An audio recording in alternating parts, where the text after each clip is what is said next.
If you like the video, make sure to like, subscribe, and comment for more videos like this. What's your strange story of an encounter with parallel dimensions, time slips, portals, paranormal glitches, or other bizarre unexplained phenomena?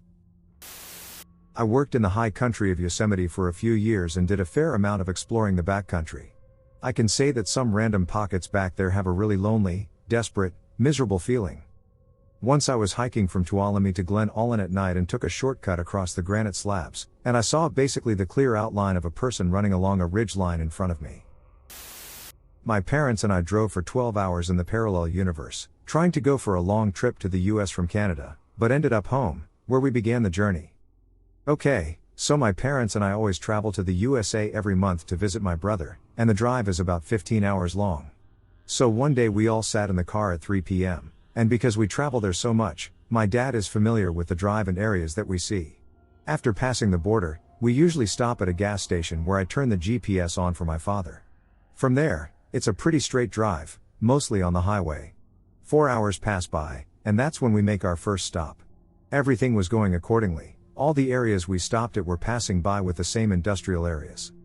12 hours passed by, and suddenly we passed by this big mansion on the side of the highway built like a factory but all lit up. My mother got concerned because we had never seen this before. She asked me to check the GPS, and it said that only 3 hours were left until he arrived.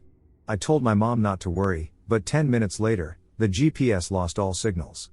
The environment was completely different in this place. The sky had so many stars and was glowing even though we had seen no sign of any stars 20 minutes ago. The GPS stopped working altogether, and we needed a gas station nearby for gas because our usual stop never came. So my father slowed the car and parked on the side of the highway. I know it was very scary and dangerous because it was around 3 a.m. As soon as the signal came back within seconds, I refreshed the GPS, only for it to tell us that we were 2 hours away from our home in Canada and that we still had 12 hours of driving left, even though we literally drove 12 hours on the same path with full GPS signals and were wide awake through it all, seeing all the places we normally see and stop at. We had been traveling the whole day and were exhausted, so we decided to just go home because my mom was very scared and confused as to what had just happened. To this day, we have never been able to understand what happened that night. I was hiking deep into Yosemite in 2018 solo, and I got to a point, like 15 miles from the parking lot, where it all just felt silent, and I had goosebumps and this overwhelming feeling that I needed to get out of where I was as fast as possible.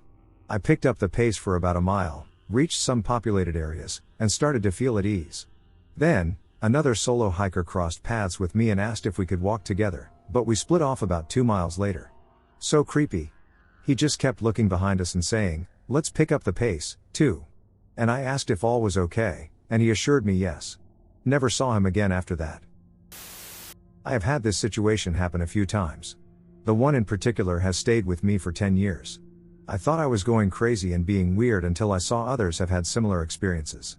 On this one instance, I was hiking alone in upstate SC at a state park known for its World War II training history and Civil War history, but I don't believe it was linked to that.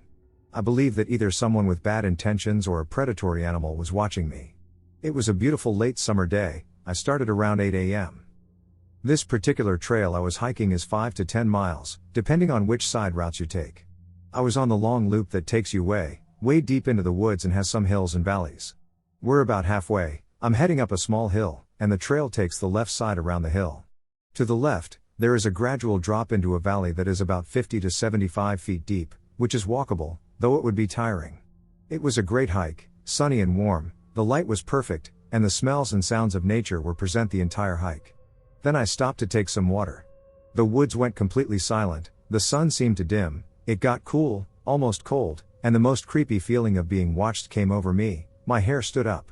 I looked around, there was absolutely nothing around that I could see. What made it more creepy was that in that moment I thought back to if I had seen or passed anyone the entire hike. I had not, so I was alone. I turned around, said, "To hell with the rest of the hike," and started heading back. This feeling lasted about 10 minutes. I kept checking behind me every 5 or so steps. My heart rate skyrocketed. And then, like walking over an imaginary line, the sun shines again, the birds chirp, and bugs fly, the warmth of the sun hits, and the sense of dread leaves like it never existed.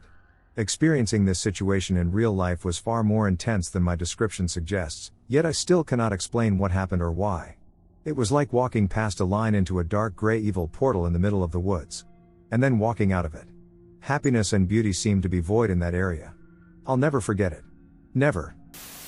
My cousin Gordo and I were at Renfest 15-ish years ago and wandered outside of the campground into the woods. After about 20 minutes out there, we came across a nearly 100 meters, perfectly squared area of dead everything. No critters, no fresh growth, all the trees dead and decomposing. We walked into it and immediately walked back out, as we'd both been overcome with inexplicable dread. We went back to camp, and we brought the homies out there with us and could never find it again. I was outside one night with about 4 or 5 of my dogs, and they ran off to go chase some noise down by the creek, and all came back except a 4 to 5 month old pup. I kept calling for just a moment, then turned to leave, expecting it to come back later. By the time I got back up by my front door, I began hearing the pup start yelping. I went to grab a flashlight but couldn't find one, so I went back for the puppy. We have 2 entrances in the woods that lead to a creek. The puppy sounded like it was at our second entrance, about 100 feet away from the first. I went through the opening and got about 10 to 15 feet away from the creek before the puppy went silent. The other dogs wouldn't follow me in either. I froze for a moment trying to remember a way down to the creek bed, and then not even 5 seconds after the pup went silent, he started yelping again back near the first entrance. I left the woods and went over to the first path, and almost as soon as I entered, the pup went silent again, and this time he started yelping almost immediately where I just came from. I stared into the dense woods where I was standing, trying to consider a path, when I suddenly felt as if something else was watching me, causing the hair on my neck to stand up and chills to run all over my body. The pup never stopped yelping, and all the dogs had run off by now. I decided to definitely go find a flashlight. When I got to the front door again, the pup stopped yelping, and I didn't go back outside that night. The pup was gone after that for a week and then just showed up. Again, from the same woods he disappeared at. As we returned from the mailbox, a cane ran out, and the other dogs went nuts and tried to attack it. I broke up the scuffle and tried to call it back to the house with me, but it stopped about 5 to 10 feet from the corner of the house and, after a short pause, ran off again. It was too dark to see much further than 30 feet in front of you, so I have no idea which direction it went, but we never saw it again. I've never experienced something in agony and pain sounding like it moved over 100 feet in the dark over rough terrain in 2 seconds. That's also the only time I've ever felt creeped out in my woods. Portal in abandoned house. One day I was with my friend in an abandoned house that was a recently unfinished construction. We decided to use it to smoke since we were teenagers and our parents couldn't find out. We heard some footsteps, but nobody was there. The atmosphere felt weird, but the day passed. We returned the following day and heard something again. We checked and saw a lady with a baby carrier, but something wasn't right. She was dressed in a way that looked like she belonged to the 1800s, the same style you see in old movies. We ran, and then we saw a man who looked like a gardener but from the same time as the lady. We ran away and never went back there. Many years later, while talking to my brother, he told me that when he was a teenager, he's 7 years older than me, in his friend group there were 4 girls who were experimenting with witchcraft. One day, they went to the basement of the same house my friend and I had been to and did some invocations. So they all held hands with candles on, and the witches said the same thing 3 times. At that moment, all the candles went out and the door slammed really hard. Since they were all holding hands, it was not a prank, and they ran for their lives. So now my brother and I think they opened some sort of portal. One of our friends also broke a leg in that place while running from someone. He didn't tell us if he saw something, but after sharing these stories, we both believe it's too big of a coincidence. While driving. On numerous occasions I have glimpsed vehicles in my rearview mirror just to have them not be there moments later. These occurrences range from mere glances to all but studying the entire front end of the vehicle and happen on highways and local roads alike, day or night. There is no outstanding reason or common cause for these occurrences, but nonetheless they happen. I know full well that no vehicle has passed me, nor was I outpacing it enough to lose it to any sort of vanishing point. I drive the speed limit on most occasions, and I know my roads well enough to be able to time whether a vehicle has time to turn down a side road, but when I look into the rear view again, there's no vehicle to be seen. This doesn't rattle me in any sort of way but definitely leaves me slightly confused. Maybe I'm just imagining things. I do tend to go into autopilot if I've been driving too long. Whether this is some glimpse into a parallel universe is highly doubtful, but it does leave me wondering if what I'm seeing is truly there. The time I ended up in a town that doesn't exist. Back in the summer of 2011, I was 19 and had relocated my living situation for a few weeks while I was in between apartments, long story on its own. Due to my relocation, I was pretty far from my work, and I'd have to drive about an hour south on Highway 45. At the time, I worked in Spring, Texas, and I could get away with a lot of stuff because we were too short-staffed, and I was one of the more experienced members of our night crew. During my first shift, when I had to drive to work from this new area, I found myself somewhat confused and lost. I was driving on what I thought had been the highway, but after a bend, it suddenly transitioned into a single-lane road, and then further down, it transitioned to just a dirt road. Ever since it stopped being a highway, there were no areas to turn off. Thinking this was really strange, as I'd been up and down 45 a million times and never saw something like this, I figured I would just drive until I reached a rest stop or something to check my location on GPS and turn around at. It got to be a little uneasy when I went a full 20 minutes without a single spot to stop at or turn into and without seeing a single other car. I saw a bridge ahead and thought, okay, surely there will be a place to turn around wherever this bridge leads. Then I saw it. You are now entering Atascosa. At this point, I was already going to be super late for work no matter what and figured I'd just send my boss a text and all would be fine. No signal. I reasoned, what the heck, I'm going to get into trouble anyway, I might as well check out this place for a few minutes and see where I end up. It was very unsettling. The town looked like it had to have been abandoned for decades. Buildings all around looked to be falling apart and in terrible disrepair, not a single building had a light on, and there were no cars or people anywhere in sight. The roads were a mix of some dirt roads and some normal roads in varying states of disrepair. Hell, I didn't even see animals anywhere as I drove through. I could tell as I drove that this town was essentially an island. Every direction seemed to have a beach and a bridge that connected it to land, at least from what I was able to see as I drove around a higher elevated area. After a half hour of driving around, I was unable to find any signs of life. However, I managed to find my way back to the bridge I had arrived on and made my way out of the town. When I got to work about 2 hours late, my boss called me back into his office to have a chat.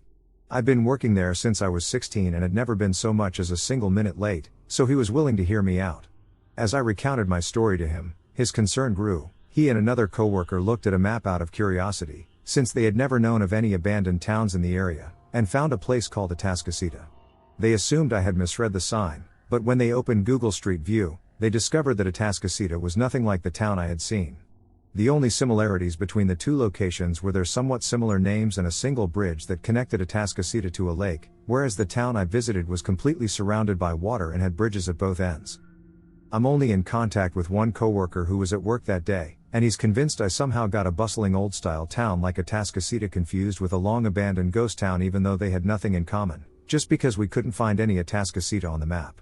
2 years later, when I went back to live in Spring for a little while, I did try finding Atascosa again, this time with the intent of filming while there to prove it existed, but alas, no matter how much I retraced my steps, I was never able to find that strange empty path to the bridge. My little sister lived in my basement apartment from 2016 to 2019. One time we bought a matching pair of I-Ching coins.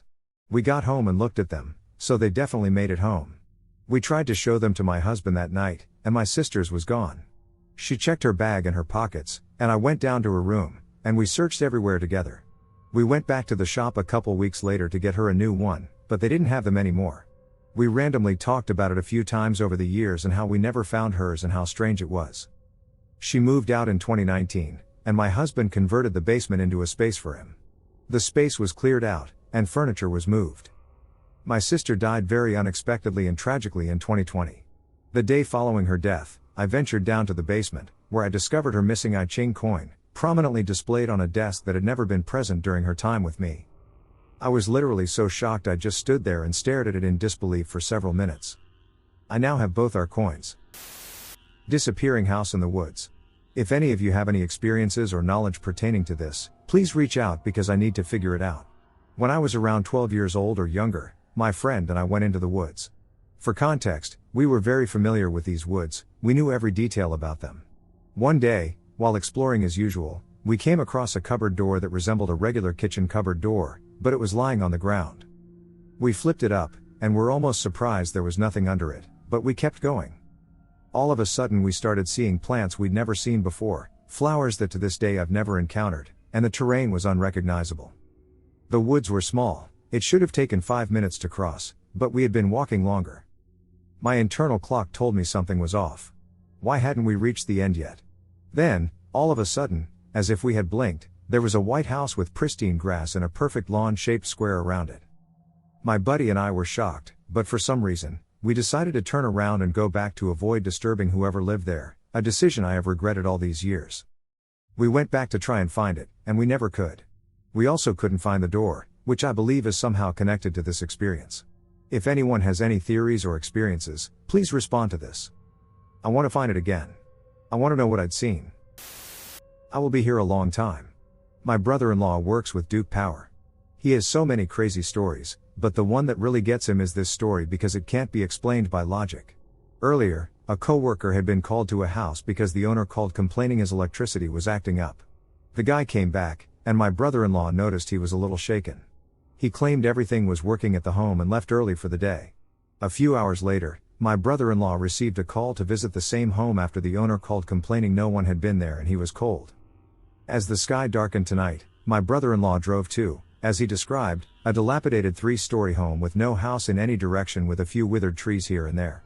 Classic horror story. As he approached the door, it opened to complete darkness. He said he could see nothing. My brother-in-law announced his name, who he was, and why he was there. A man spoke out of the darkness. "No need to fix that meter. I'm going to be here a long time." My brother-in-law assured the man he could fix his meter, and he would have electricity for a long time also. When he got to the back, there was no meter. He went to the front door to ask the man about his meter box. The door was open, but no one would answer him. My brother-in-law isn't a fool, so he jumped in his Duke Power van and started driving to the Sphinx. He passed coming in to call in and complete his report until he noticed a car pull out of the driveway of the house and follow him. He pulled into the Sphinx and lost them by driving out immediately and heading home. After arriving home, he called in and was told the home was not in use. The owner was ended in that home, and no one has lived there since. A different way to travel, another dimension. I would like to tell a story that happened to me 17 years ago. I grew up with my cousins near the border with Ukraine in a very small village surrounded by old forests. One day we decided with my cousin to take a few days trip to the forest. A few kilometers from home we had a little wooden hut. So that was our target. At the place we were supposed to meet with our friends, they went there a few days before.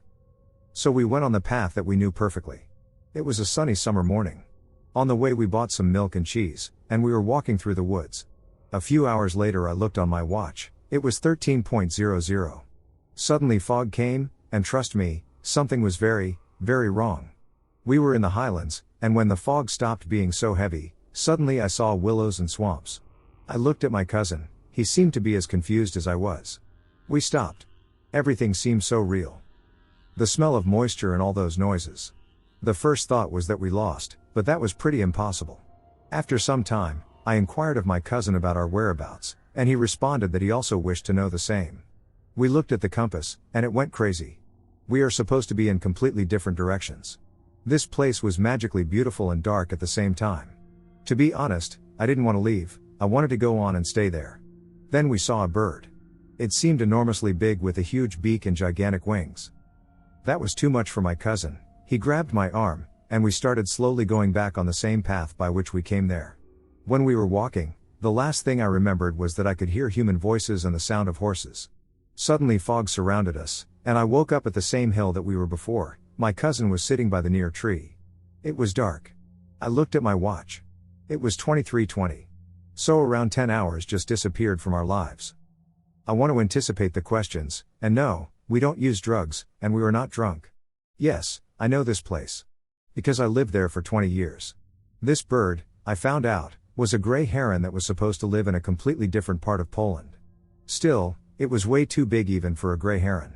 I did look for this place for a few years afterward, but I never saw it again. I wouldn't write about it, but last year I visited a friend who moved to a village in the northern part of Poland. Village called Kościół. While we were walking around, it's not so far from the Malbork Castle, suddenly I saw the place from our incident. A little bit different but almost the same. What do you think? What happened? What was it? Strange town in the forest. It was in 2016. I was on a field trip picnic with my class during my last year of high school.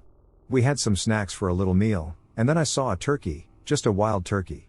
That was strange enough, given turkeys aren't an indigenous animal to my city or province. Long story short, I chased it into the tree-filled area. It led into a path surrounded by branches and trees. It looked almost too perfectly cut yet still seemed natural. The chase was short, and as I made it to the end, it was a weird sight. I saw no such place through the tree lines, but it was here I saw the neighborhood. It looked rather nice and pristine, almost untouched. The roads looked perfect without a single crack. Being young at the time, I thought nothing of it, but at the same time, feeling an uneasy aura in myself, I turned around, allowing the turkey to enter, not me. I left immediately. I didn't know what to think, I just went back to my class and told no one about it, till today, that is. Glimpse into an alternate reality? When I was a kid, from about ages 5 to 11, I went to my family's campsite during the summer and spent a weekend to a week up there. It was a large plot of land with other campsites surrounding it in the middle of the woods, so it was very creepy at night for a kid and pitch black. This time I stayed there, it was completely normal, I just messed around in the woods all day with my cousins and siblings as always. But that night while I was sleeping, something strange happened. In the middle of the night, I woke up and sat straight up. I opened my eyes, and I was in the grass outside instead of the tent I was sleeping in with my parents.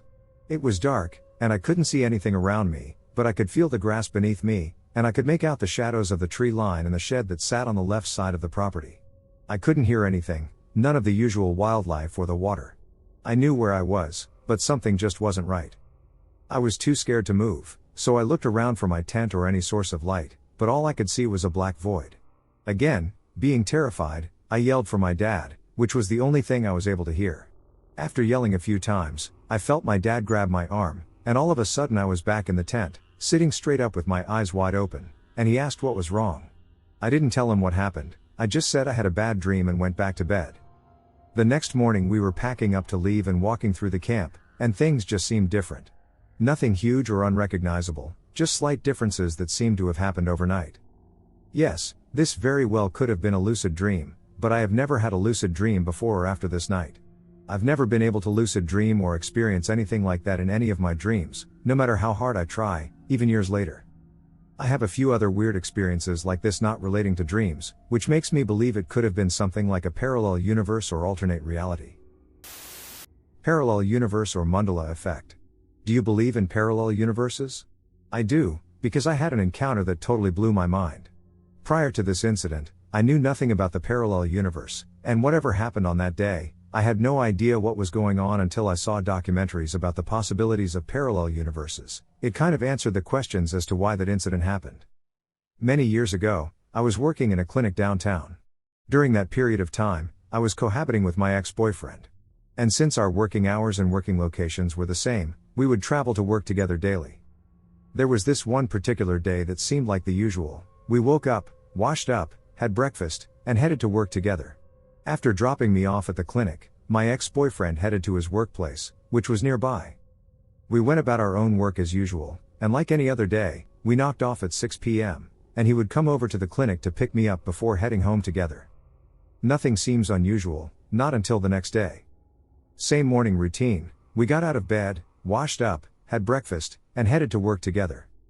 But when I got to work, my boss asked me, "Are you feeling better now? Do you need more rest?" I looked at him puzzled. "What do you mean, am I feeling better now?" He answered, "You were sick yesterday, right? That's why you called in sick." "What? I called in sick?" "No, I came to work yesterday. And I wasn't sick." I answered, at the same time thinking that my boss has finally gone bonkers. "No. You didn't come to work, that's why we were so busy yesterday. Christine had to cover for you," exclaimed my boss, with a serious look on his face.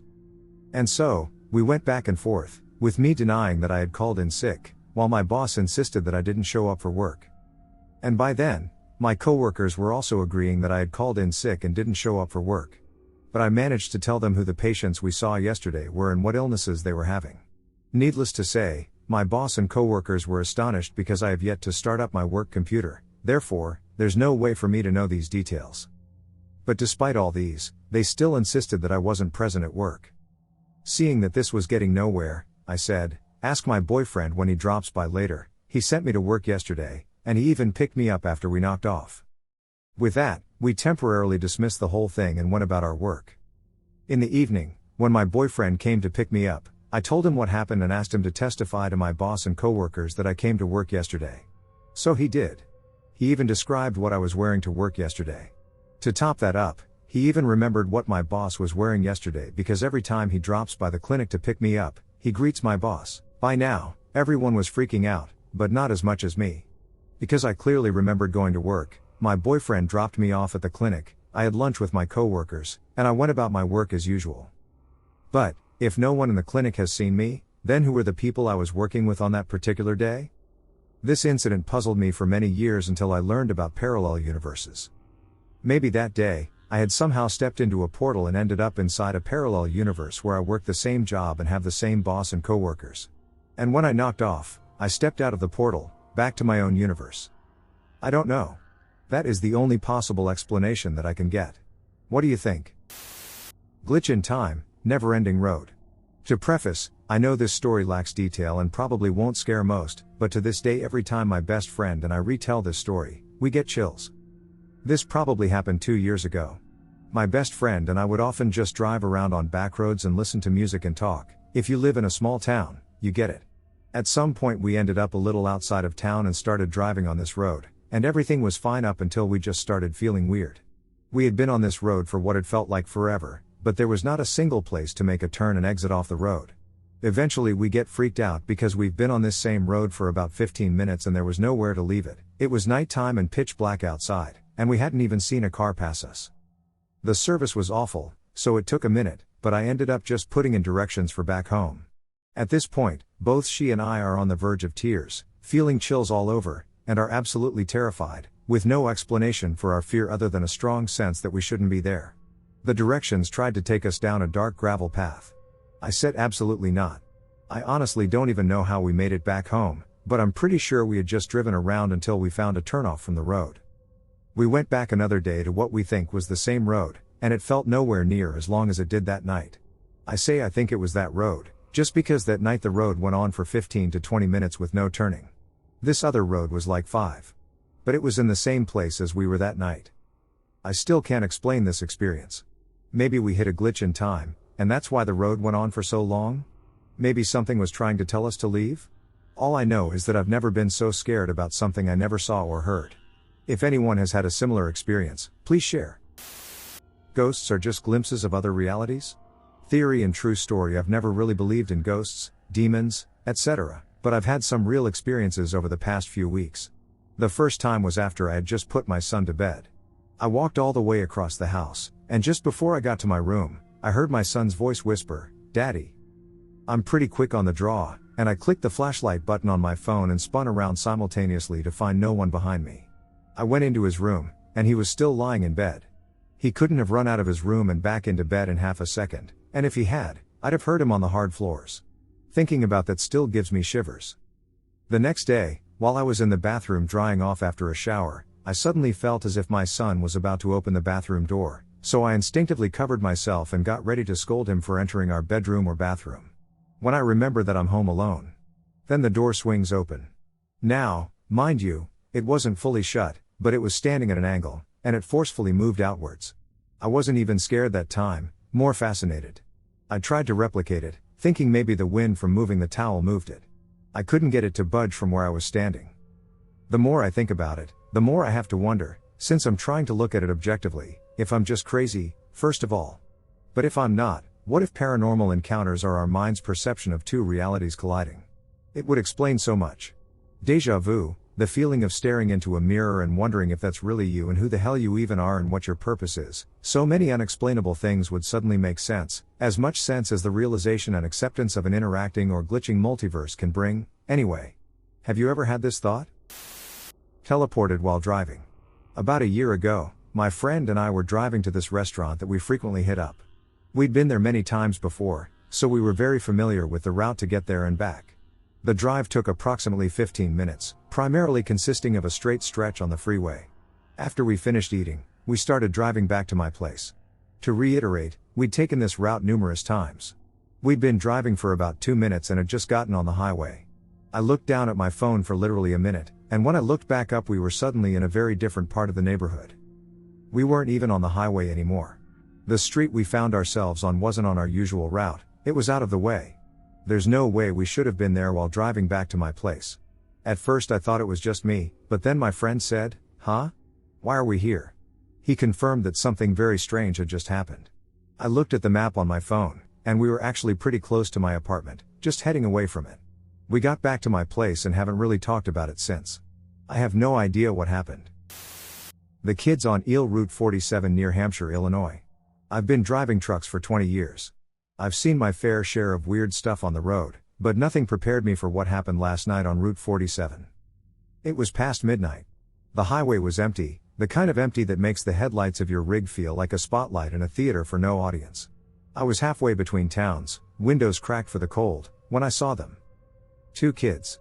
Maybe 10 or 12 years old. They were standing in the middle of the road like they belonged there, perfectly still. I slowed down, heart starting to pound, and as the truck rolled to a stop a few feet from them, I noticed their eyes. Completely black. Not just dark, all black. No whites. Nothing. Their skin was pale, almost gray under my headlights, and their clothes looked like they'd been washed 100 times, faded and thin. But it was the eyes that got me. I've never seen anything like it. I felt it in my chest before I even knew it. I knew I shouldn't, but I wanted to help. And that's when they spoke. "Can you give us a ride?" The voices were flat, monotone, too polite, almost rehearsed. My stomach dropped. The hairs on my arms became prickly. Every instinct I have, every survival alarm in my head, screamed no. I shook my head, forcing my voice to stay calm. "No. Sorry, I can't." They didn't protest. They just stared. And then, for the first time, I noticed how still they were. Not a blink. Not a fidget. Just waiting. And my chest tightened. I turned to grab a flashlight from the cab, thinking maybe if I got a better look, I could make sense of this, get a good look at them. When I turned back, they were gone. Just gone. No footprints, nothing disturbed. I stood there frozen for a long minute, flashlight trembling in my hand. Later, when I got home, I checked my dashcam footage. I wanted to see them again, maybe prove to myself I wasn't losing it. The video showed the road exactly as it had always been. Empty. Nothing. But the audio was worse. Clear as day. "Can you give us a ride? Please." 2 tiny voices. In the middle of a dead highway at midnight. With nothing to be seen. I haven't been able to sleep since. I don't know who, or what, they were. But I'll never forget those eyes. And I'll never stop checking the backseat. I lost an hour of time. So I, 39F, work 3rd shift. I work from 10 p.m. to 7 a.m. Sunday night through Thursday night. My grandfather passed away, so I had to call out Thursday night because I had a memorial for him to go to that day and did not get much sleep. After the memorial, I was at home trying to rest because I was extremely exhausted from all the recent events and my attempts to work.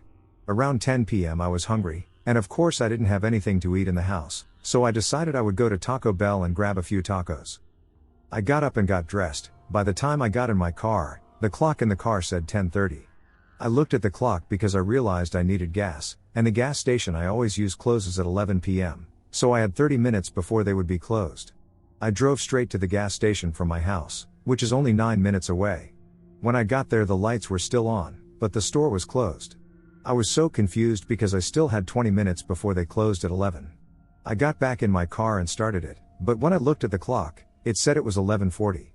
When I left my house 10 minutes ago, it was 10:30, but now the clock says it is 11:40. I was so confused.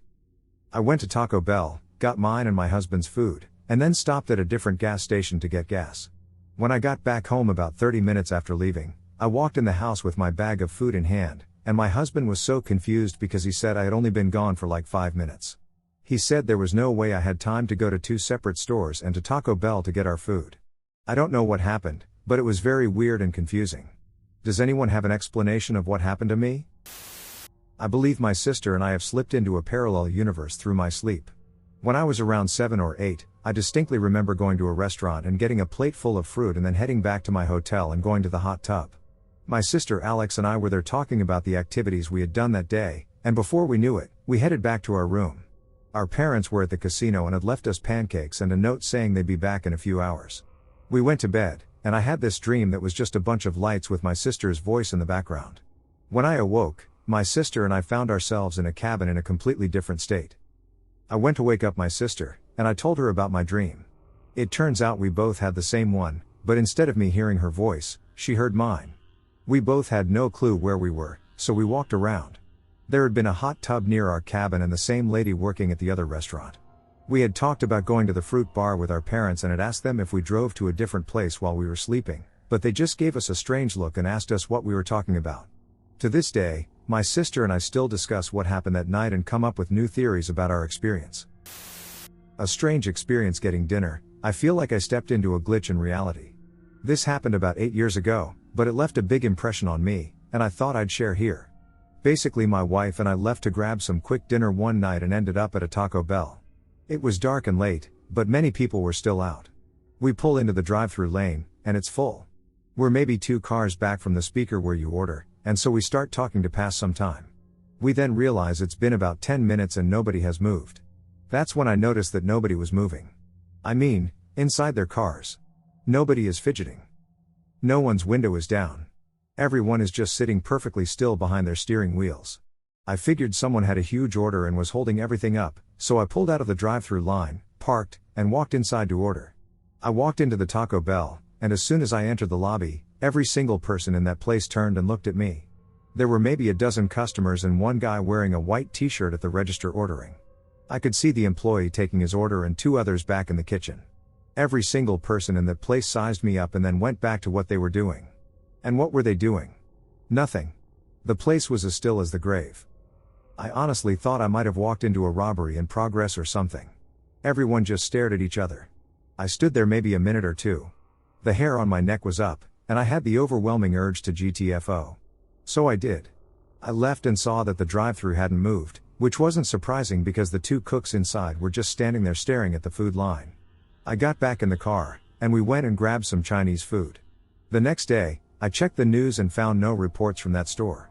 It was the weirdest thing. I deeply sensed that I had entered an unfamiliar environment. There are a few places that I have encountered portals in nature. Not much happens when you enter most of them. Usually a time shift or noticeable differences in reality. However, some of them allegedly take you to the realm of the Fae. Because I am a strong believer in them, I usually cast protection before I even enter a forest. Another thing that I have found interesting is that particularly powerful spirits can usually be found around power plants near the woods. Countless times I have driven past one and had a spirit try to follow me.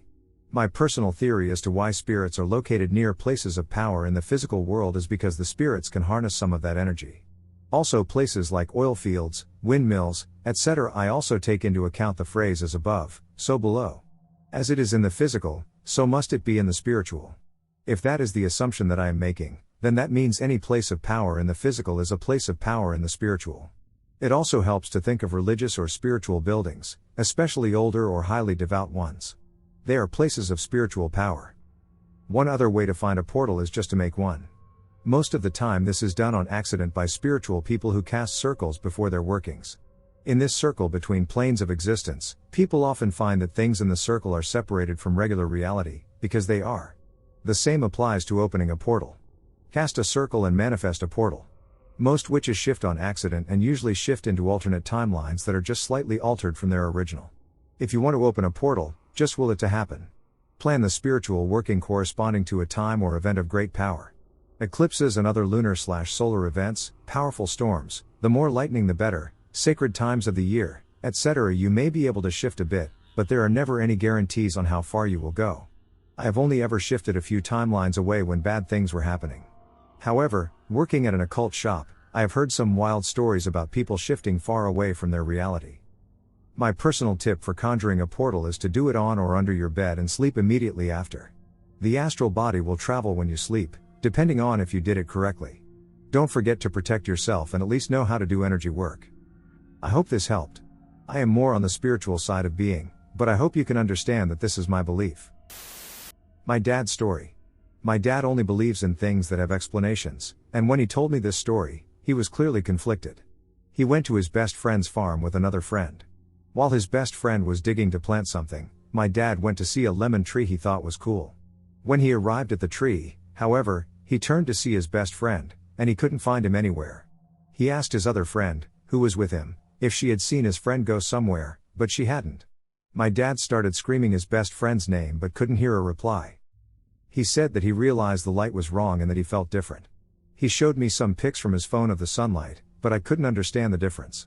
He kept saying that the sunlight was stronger and more defined. He said then that he turned his head and his friend was there, digging, as if nothing had happened. It seemed as though he had materialized out of nothing. They asked the friend if he had gone inside, but he insists he never left. My dad asked him if he had heard him calling his name, but he said he didn't.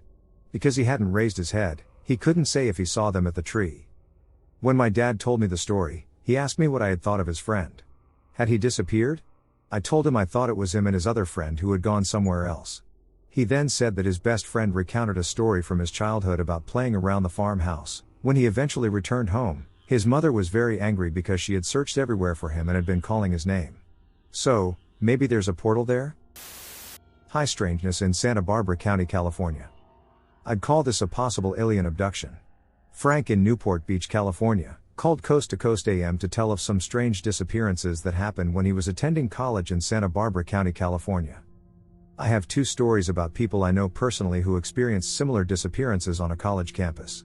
They both happened in my freshman year of college. The first incident involved a friend of mine from the dorms. We had all been out partying and stuff. You know, we had been drinking, but all of us were coherent. We weren't completely blacked out drunk or anything like that. Anyway, we're going back to the dorms tonight, and one of my friends had his bike. The rest of us are walking, and he's kind of, riding circles around us on his bike. Finally, he takes off once we get to campus. He takes off, heading south toward the dorms. So we figured, okay, we're going to get back to the dorms, he's going to be there waiting for us. We get back to the dorms, and he's not there. So we wait around. We figure maybe he got food or something. And so he doesn't turn up for, an hour, so we start calling him and texting him and stuff, and no response. Finally, he answers the phone after about 2 hours, and all we hear is super heavy breathing, and we're trying to talk to him, hey man, where are you? What's going on? And it's just super heavy breathing, and finally we start hearing him, and it's kind of like mumbling. We can't really make out what he's saying, and then he hangs up the phone. So we went back out and started looking for him around campus and stuff. Nothing. We couldn't find him. So, the next day, he shows up around 1 p.m. He comes back to the dorm, and he looks like crap. He's wearing the same clothes as the night before. He looks terrible, and we were like, dude, what happened? He goes, I don't know. I woke up in a field like 6 miles north of campus. The last time we saw him, he was biking south. He winds up 6 miles north. And he's like, yeah, I woke up in a field. My bike is gone. I have no idea what happened, and I just had to walk home. So to this day we have no idea what happened to him. We were all experienced with alcohol and stuff. We knew how to handle our drinks. None of us were blacked out. We were all coherent. If we had not seen him heading south onto campus, I would have assumed he was extremely drunk and unaware of his surroundings. I mean, he rode onto campus, which is well lit. There are police officers patrolling, and he winds up far north. So, super weird. Anyways, it gets weirder. About 2 months later, my roommate didn't come home after a night of partying, which was typical for him. He had friends out who lived off campus, whom he would occasionally crash with at night. And so he doesn't come home, and I think, okay, he's just staying with friends. The next day he still doesn't come back. The next morning, I figure, okay, maybe they got breakfast together, they're hanging out, or whatever. By afternoon, I'm beginning to feel a sense of unease. Sure enough, a couple of his friends who were supposed to be staying with him knocked on my door and asked, hey man, have you seen so-and-so? I replied, no, I haven't seen him, I thought he was with you guys. Sure enough, they responded, dude, he left the party last night, and none of us have seen him since then. He's not answering his phone. We don't know where he is. The last we heard from him, he shared a video of this. It's Snapchat, where you post short videos of yourself. They said, he posted a couple of videos of himself riding his bike down a big street while breathing super heavily. And we're like, what the hell? So finally, it turns out that we called the county sheriff because we were trying to find out if they had picked him up, and we also called the hospital. We called the sheriff trying to figure out if they picked him up. Turns out they picked him up about a half mile away from the field where my other buddy spent the night. They picked him up a half mile further down the same road while driving a golf cart. He lost his bike and somehow wound up on a golf cart. Totally healthy. This was Santa Barbara County, California. Possible glitch? Or a paranormal encounter? A story told by my mother that has stuck with me ever since. This is something that happened to my uncle in the mid-70s.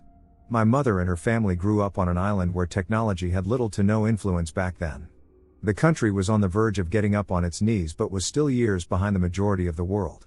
So that meant we had no electricity, no gas, just living our tiny little lives the natural way. According to my mother, every week, my uncle would routinely paddle his little boat to the nearby uninhabited island to gather firewood. One day, right after bundling up the stacks of wood and loading them onto his boat, when he turned back to pick up the final bundle, he saw himself picking it up and carrying it on his shoulders, just as my uncle would every time, and walking towards his boat. Needless to say, he didn't bother waiting any longer and hopped up into his boat and paddled madly back to his island. The man that looked like my uncle stood on the shore, with the bundle of firewood on his shoulders, standing still as a statue until he reached his destination. Any thoughts? It's part of the reason we bought the house. In summer 2009, we were looking to buy a house. It was early evening on a nice, slightly warm June day when we went on a tour of what ended up being where we live today. We kicked the tires, as it were, indoors and decided to take a look at the roof in the backyard. It's a large yard, with, at that point, 5 trees in the back, zoysia, slightly sloping, a pita to mow, as I now know. As we were walking around the yard, we noticed that the neighbor's black standard poodle was asleep on their back patio. As my family has been poodle people for generations, this was actually a selling point. We'd lost our poodle to old age in 2007. I pointed the dog out to my daughter, my parents, and my realtor, who is also a cousin-in-law. The dog raised its head, looked at us, and went back to its nap. After losing the house and then being offered the house, remodeling the bathroom, and refinishing the hardwood floors, we moved in mid-August.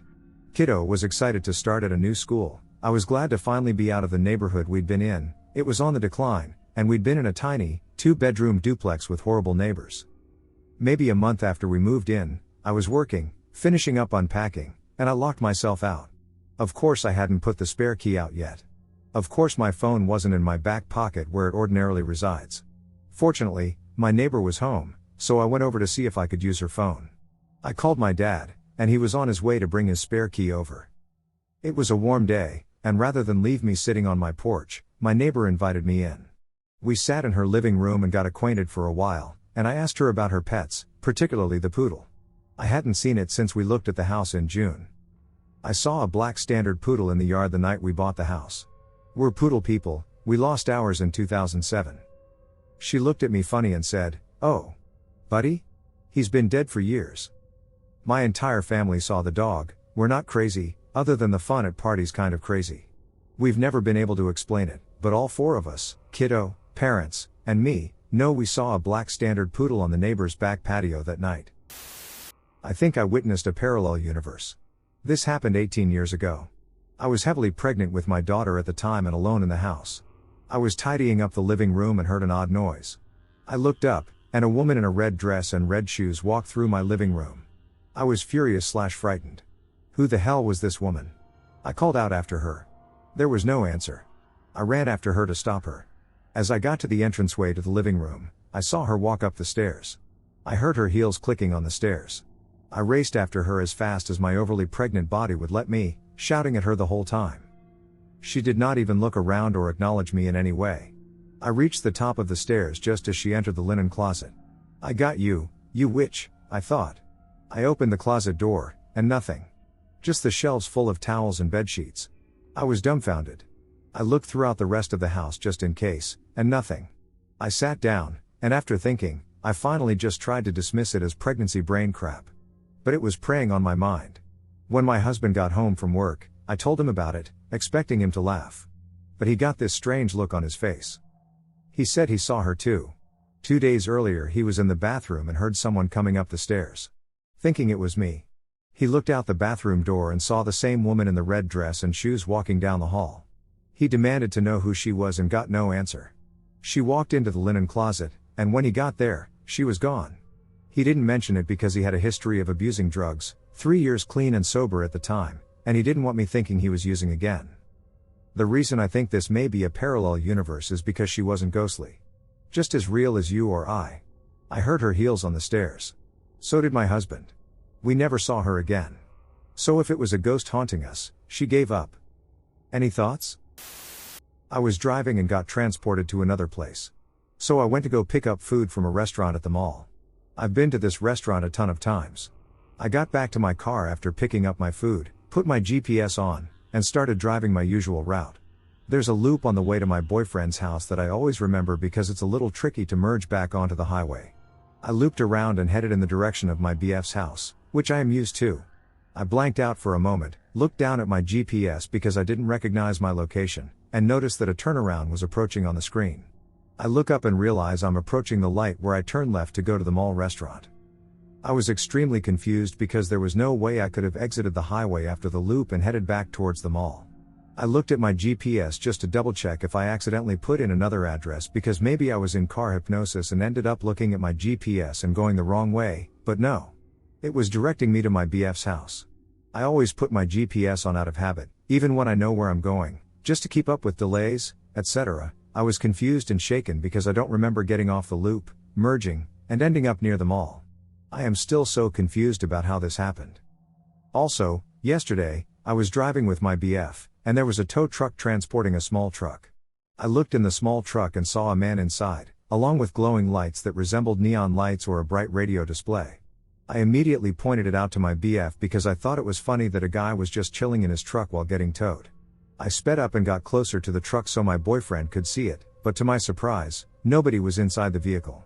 What's happening? Does anyone here have a similar experience? The truck on the highway.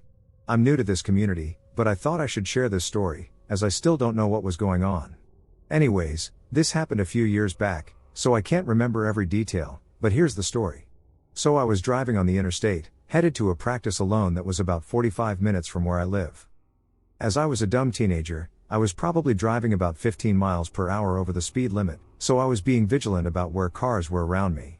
After about 10 minutes on this road, I came across a pickup truck that was driving really slow on the highway, and I specifically remember this truck because it had a bumper sticker that I thought was funny. I don't remember what it was now. But I went around them and saw an older man with a long gray beard driving it. I thought nothing of it, just a slow driver. Whatever. Until about 20 minutes later.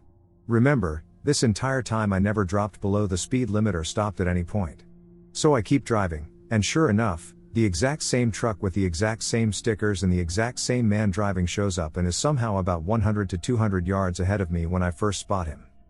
I have no idea how he got a good 20 minutes ahead of me, as he was driving the same speed when I pulled up to him. I never saw him pass me, and there isn't a single way faster than the way I went, especially with how slow he was driving.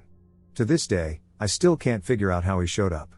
Does anyone have any possible theories so I can maybe have some closure or latch onto an explanation? Thanks, everyone. Northern Ontario mothership sighting.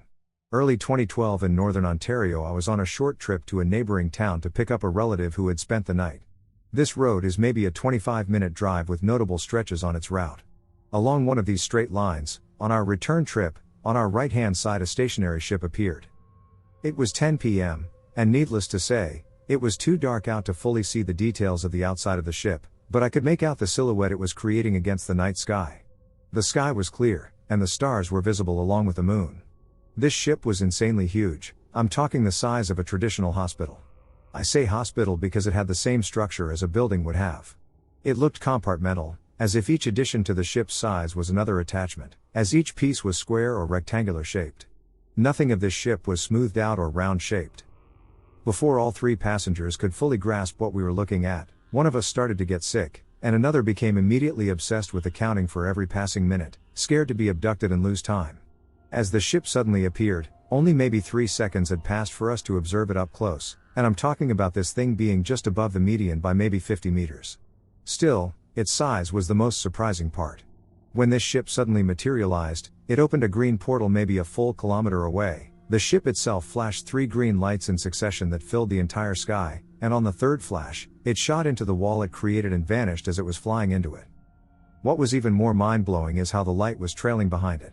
It seemed as if the ship was moving so quickly into the portal that it left behind a green light version of itself. And that version chased after the ship as if it was trying to catch up, which it did. Once both the ship and the light had crossed the portal, it closed immediately. We spotted 2 more round saucers flying erratically just under the moonlight, maybe 2 kilometers down. It gave the impression something was wrong, and it was chasing that ship we had just seen. This experience has always stuck with me. I was 25 at the time and had no reason or interest in the paranormal. I can say this experience has been both a blessing and also a curse, as it just creates more questions. Was uncloaking itself intentional? Was it a universal enemy as to why it was being chased? This is only my interpretation of the two other saucers that were flying extremely fast as if searching for something. My guess is that ship was causing problems, or its occupants were. I honestly wished I got to talk to one of them. I almost cry sometimes because now I feel a certain loneliness I can't really explain. A feeling of I'm down here, and my friends are up there, and they need me. I feel like I'm letting them down. I can't get the other two to open up about what we saw that night. One goes immediately pale and looks like they're going to vomit. The other is more in denial but is open to confirming or declining any detail asked about. I can't stop thinking about the exact details of what happened. Seeing a ship interstellar jump with the 3 flashes of green light isn't my biggest worry. I feel blessed to have witnessed that in my lifetime, and I don't doubt what reality is capable of creating anymore.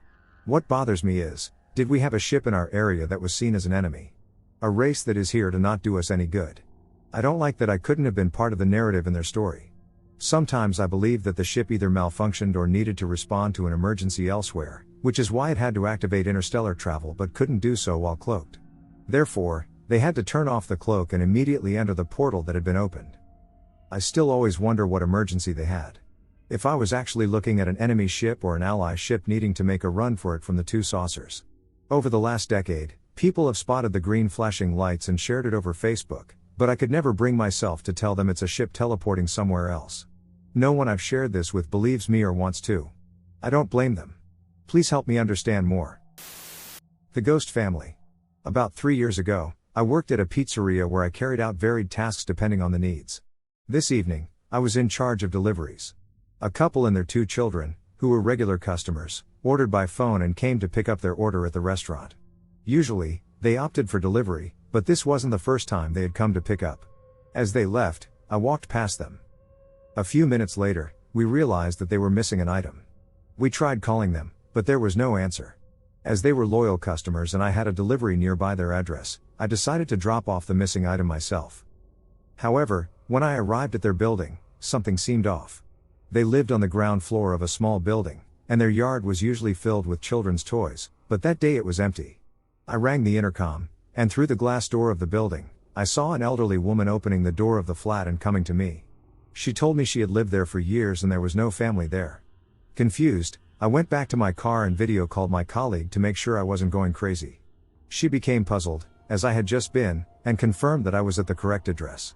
This would have been surprising otherwise, as I had delivered to them several times before and was very familiar with the neighborhood. I tried calling the customers again, but still no answer.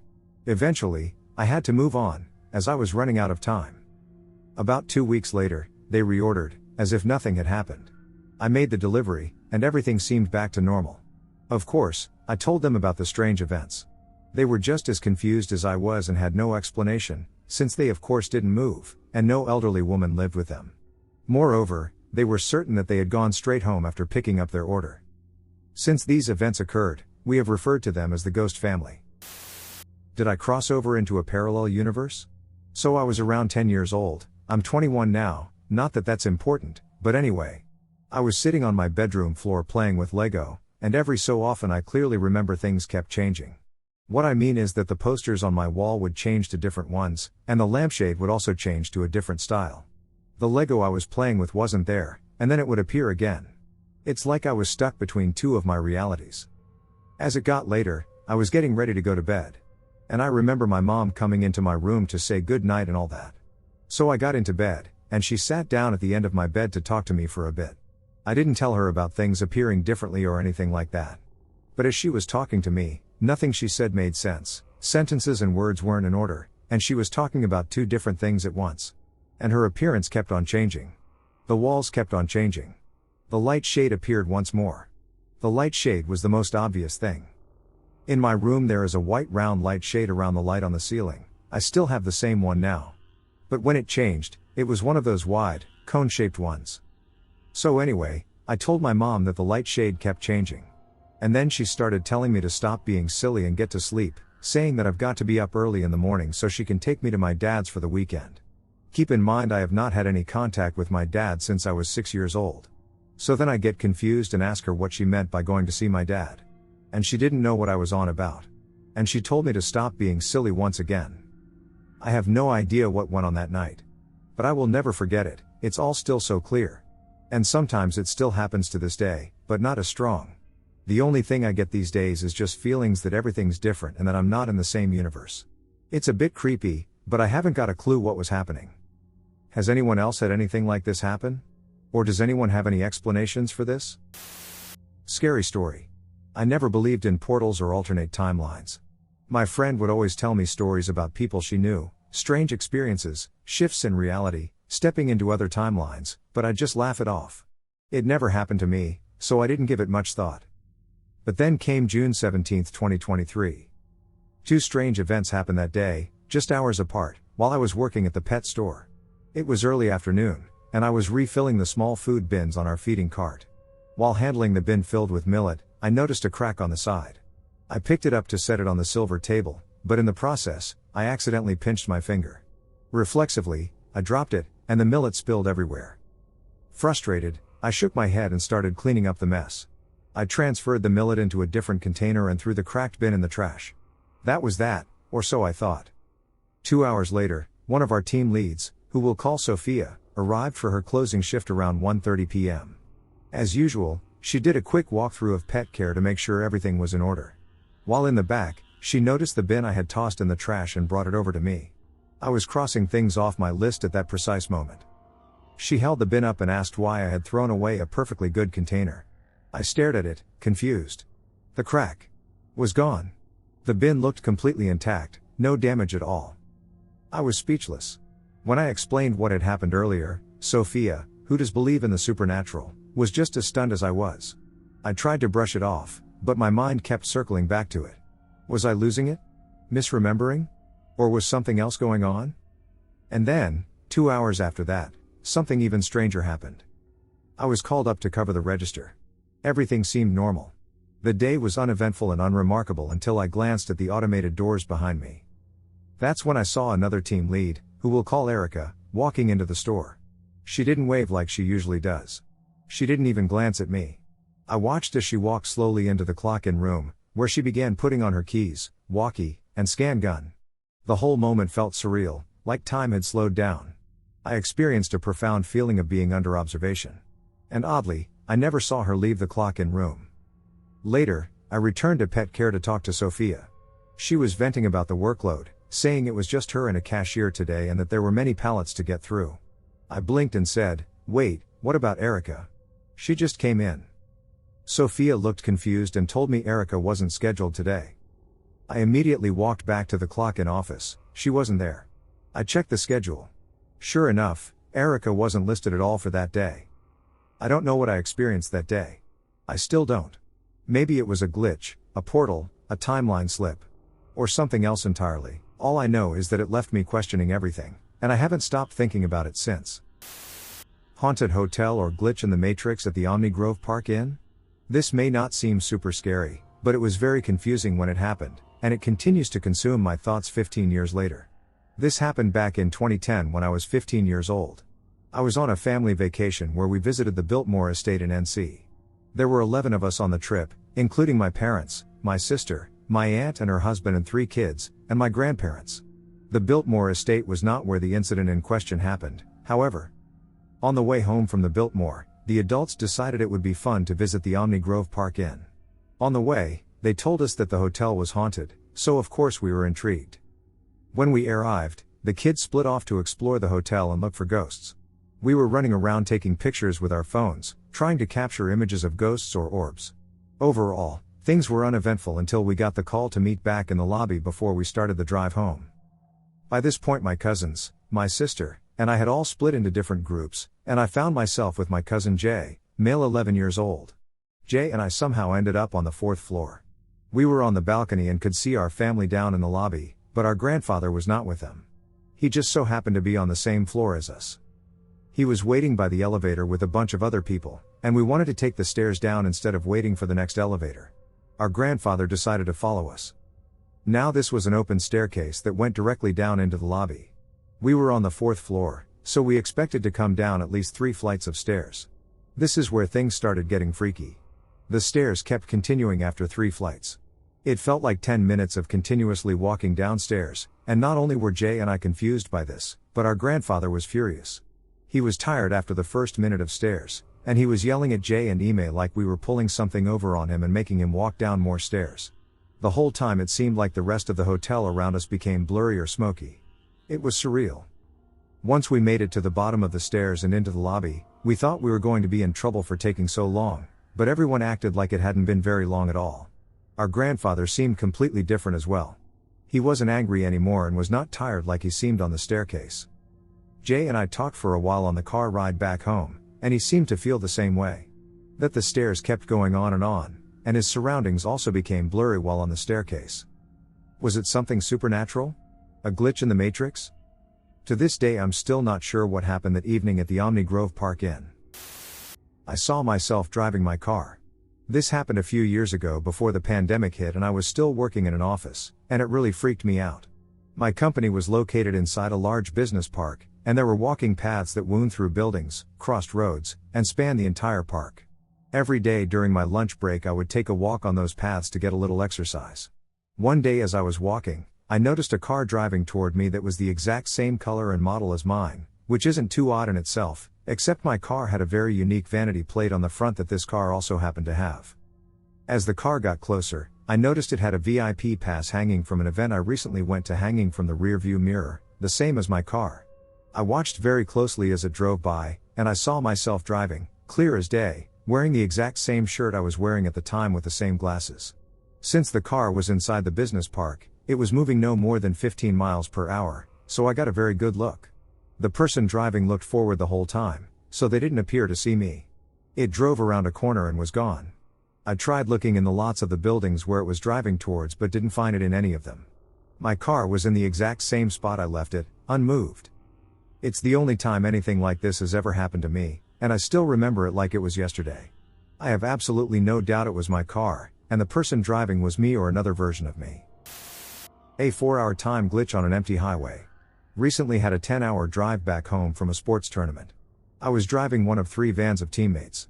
My van left first because I had the senior players who wanted to get back home to campus. My van did not stop for food or anything other than filling up gas for maybe 10 minutes each stop and one 15-minute bathroom break. This is confirmed by the players. We actually had conversations about how all 10 of us in the van were going to pee as fast as possible at a rest stop and get back on the road. I followed the GPS exactly and averaged above the speed limit the entire drive. It was 95% highway miles, and only 2 highways made up the entire distance. The seniors chose to ride with me because I drive fast and get home quick. Here's the glitch: somehow the trip took 14 hours. Even factoring in 2 gas stops and 1 pee stop, that was less than an hour of time stopped. We didn't hit traffic, and we didn't get rerouted on the GPS. Somehow both vans, which did stop for food and sightseeing, arrived back before mine. To this day I have no idea what happened. I believe I teleported while driving my motorcycle. Hello, I am here today to tell you a story about something that happened to me last week. I was reluctant to share, but after some research on the internet, I figured that I shouldn't let this go without an explanation. So, I am a 21-year-old student from Portugal, and I am a usual rider. My father offered me a CBR when I was 19, and since then I have used the bike almost every day. I could say I am pretty familiarized with the bike in the city where I live. Last week I was returning from college, and through the traffic and driving, I went on autopilot. That's somewhat dangerous, but it's something that happens to everyone when one is comfortable with the task in hand. So I was driving on a road that I go on every day, and still on autopilot, I lost track of where I was. When I woke up from auto driving, I didn't recognize anything of where I was. Not the road, not any landmark, not the people. The only common thing was the clear blue sky. It was a summer-like afternoon on that day. After 3 or 4 minutes of driving really slowly and carefully and still not recognizing anything, I decided to stop. So I pulled out near the sidewalk and checked my GPS on the phone. I was stupid when I saw my location. I was in a city on the far south side of Portugal. I was in Sagres, which is in Algarve, the southernmost district in Portugal. I was stupid because I live in Porto, and that's up north. I immediately freaked out and closed the app and opened it again. Still the same location. I decided to call my girlfriend to check. So I called, the cell service worked normally, my girlfriend picked up, and everything was normal. I asked her random questions like, "Are we still up for a coffee later?" And she replied normally, "Yes, and everything is normal, except that I have traveled 600 kilometers in less than 5 minutes, like, WTF?" I didn't tell anything to my girlfriend and hung up the call. When I hung up, I freaked even more, so I decided to go to a local coffee shop. I went and said hello to the employees, and their accents were typical of the South. When I asked the employee for the nearest ATM, the employee politely told me where it was, and then he goes, "Hee, you are not from here, are you? You are from Porto, your accent does not fool anyone." I nervously laughed and thanked the guy and left. I was trying to rationalize everything and needed to cash out some money and start traveling back home. Was I supposed to explain that to my parents? I went and cashed out money, and I decided to go and fuel my CBR. So I did. Checked once again on the GPS for my location, and it's still the same. Hit it on the GPS my way home, and it was correct, 600 kilometers and 7 hours of traveling. Every moment it passed, I was even more freaked out, but I was always trying to remain calm. I headed exactly on the same road that I supposedly came from, and sure enough, and to add to my already huge freaked out experience, I was once again on the same road I was initially going home on, but on the opposite side. Without any flash, any whoosh, or sound of any kind, just one moment here and another there. I stopped immediately and checked my GPS, and it said, 3 kilometers left to your destination. Man. I am going nuts. Went home, never told this to anyone, but I spent the week searching everything I could on the internet. If someone would help me understand this. I am starting to think it was a dream, for real. I still have the invoice from the Sagres station where I fueled my bike. I have never driven that road again because I am afraid to do so.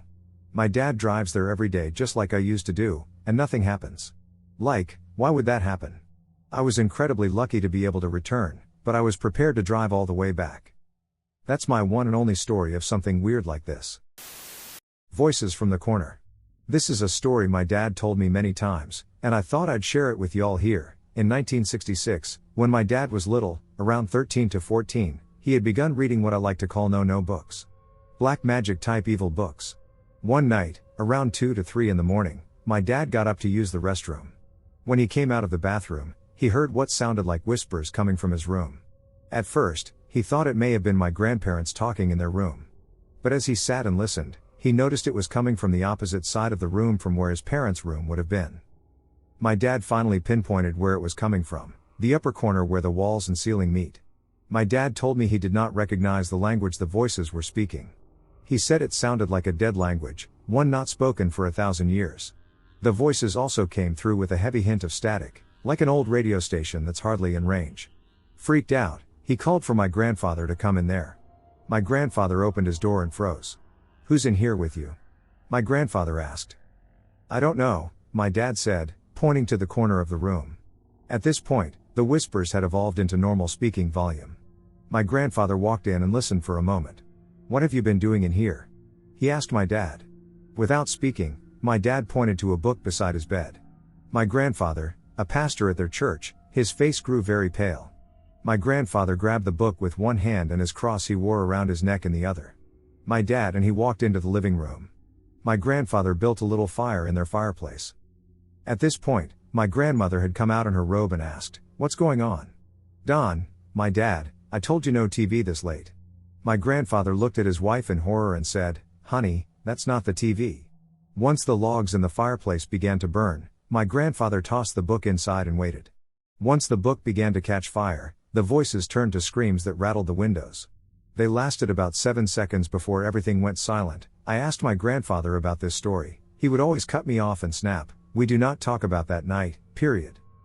My grandmother said pretty much the same thing, only nicer in her granny way. My dad had told me this story a dozen times, and it always captivated me. What were those voices? What were they saying? Was my dad close to opening up some kind of portal? I don't know. But I do know he never picked up a no book again. The car disappears out of nowhere at night. Hey, I wanted to share this story from a couple months ago. So I and my friend had a tennis match. He picked me up, and we played the match. Then we went to eat. After eating, he starts driving to my home. It was around 8 or 9 p.m. I live pretty far from any bigger city, and my friend took the darkest road. He was scared, and honestly I can't blame him. It's basically all woods, abandoned houses, and a crap ton of old people. We get pretty close to my house, and there are 2 pretty large hills. We start going up the first one, and I see a car turn into a road and disappear. Jokingly I said, "There is no road down there to turn into." He got pretty scared until I realized. There wasn't any road to turn into. The car turned and disappeared. There were no tracks or anything. Have any of you experienced anything close to this? Thanks. Phantom hitchhikers and haunted highways. 1. I've experienced this myself. There's a stretch of highway on Oahu that's said to be haunted.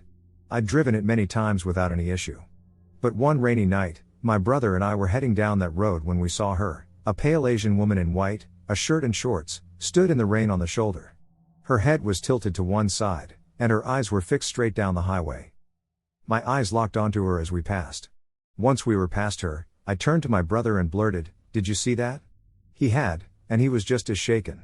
We started running through explanations like maybe a hitchhiker, a prank, or someone waiting for a ride or for AAA. But it still didn't sit right.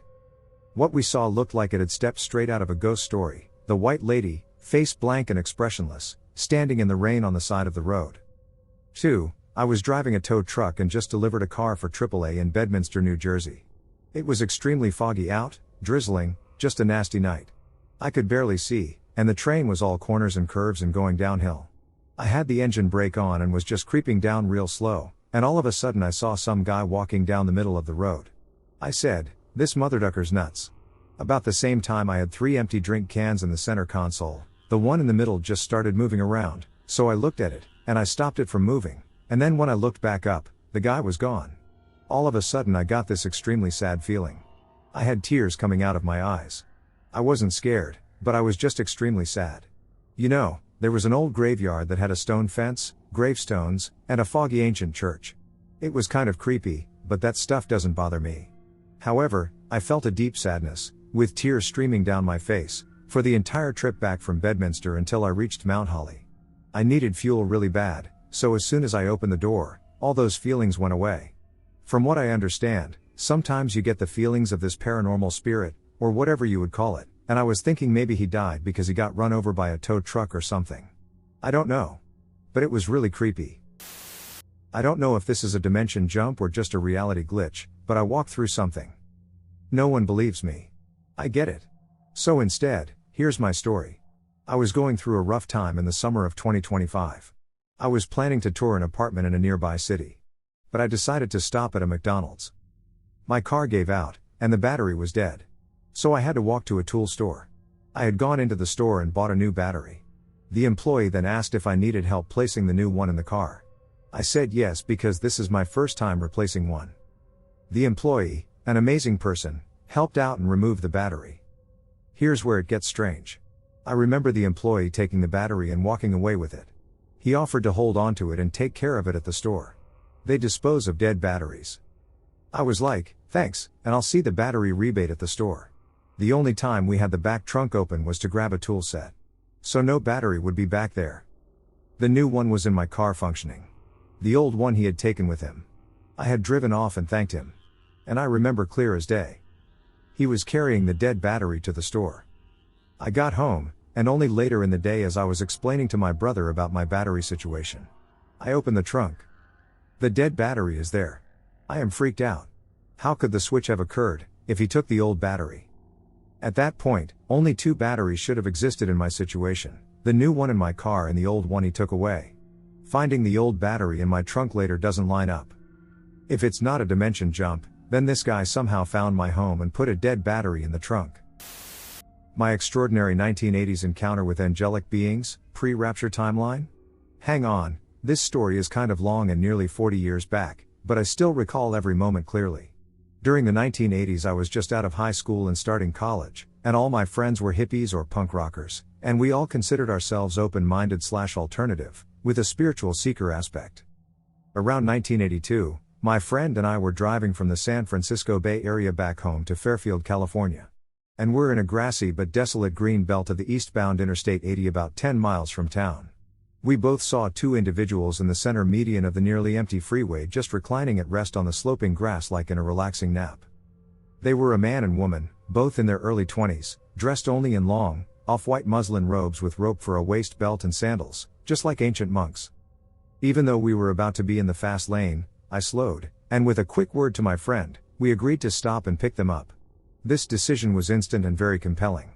We both avidly practiced hitchhiking in those days as riders or drivers, but the couple had paid no attention to us yet.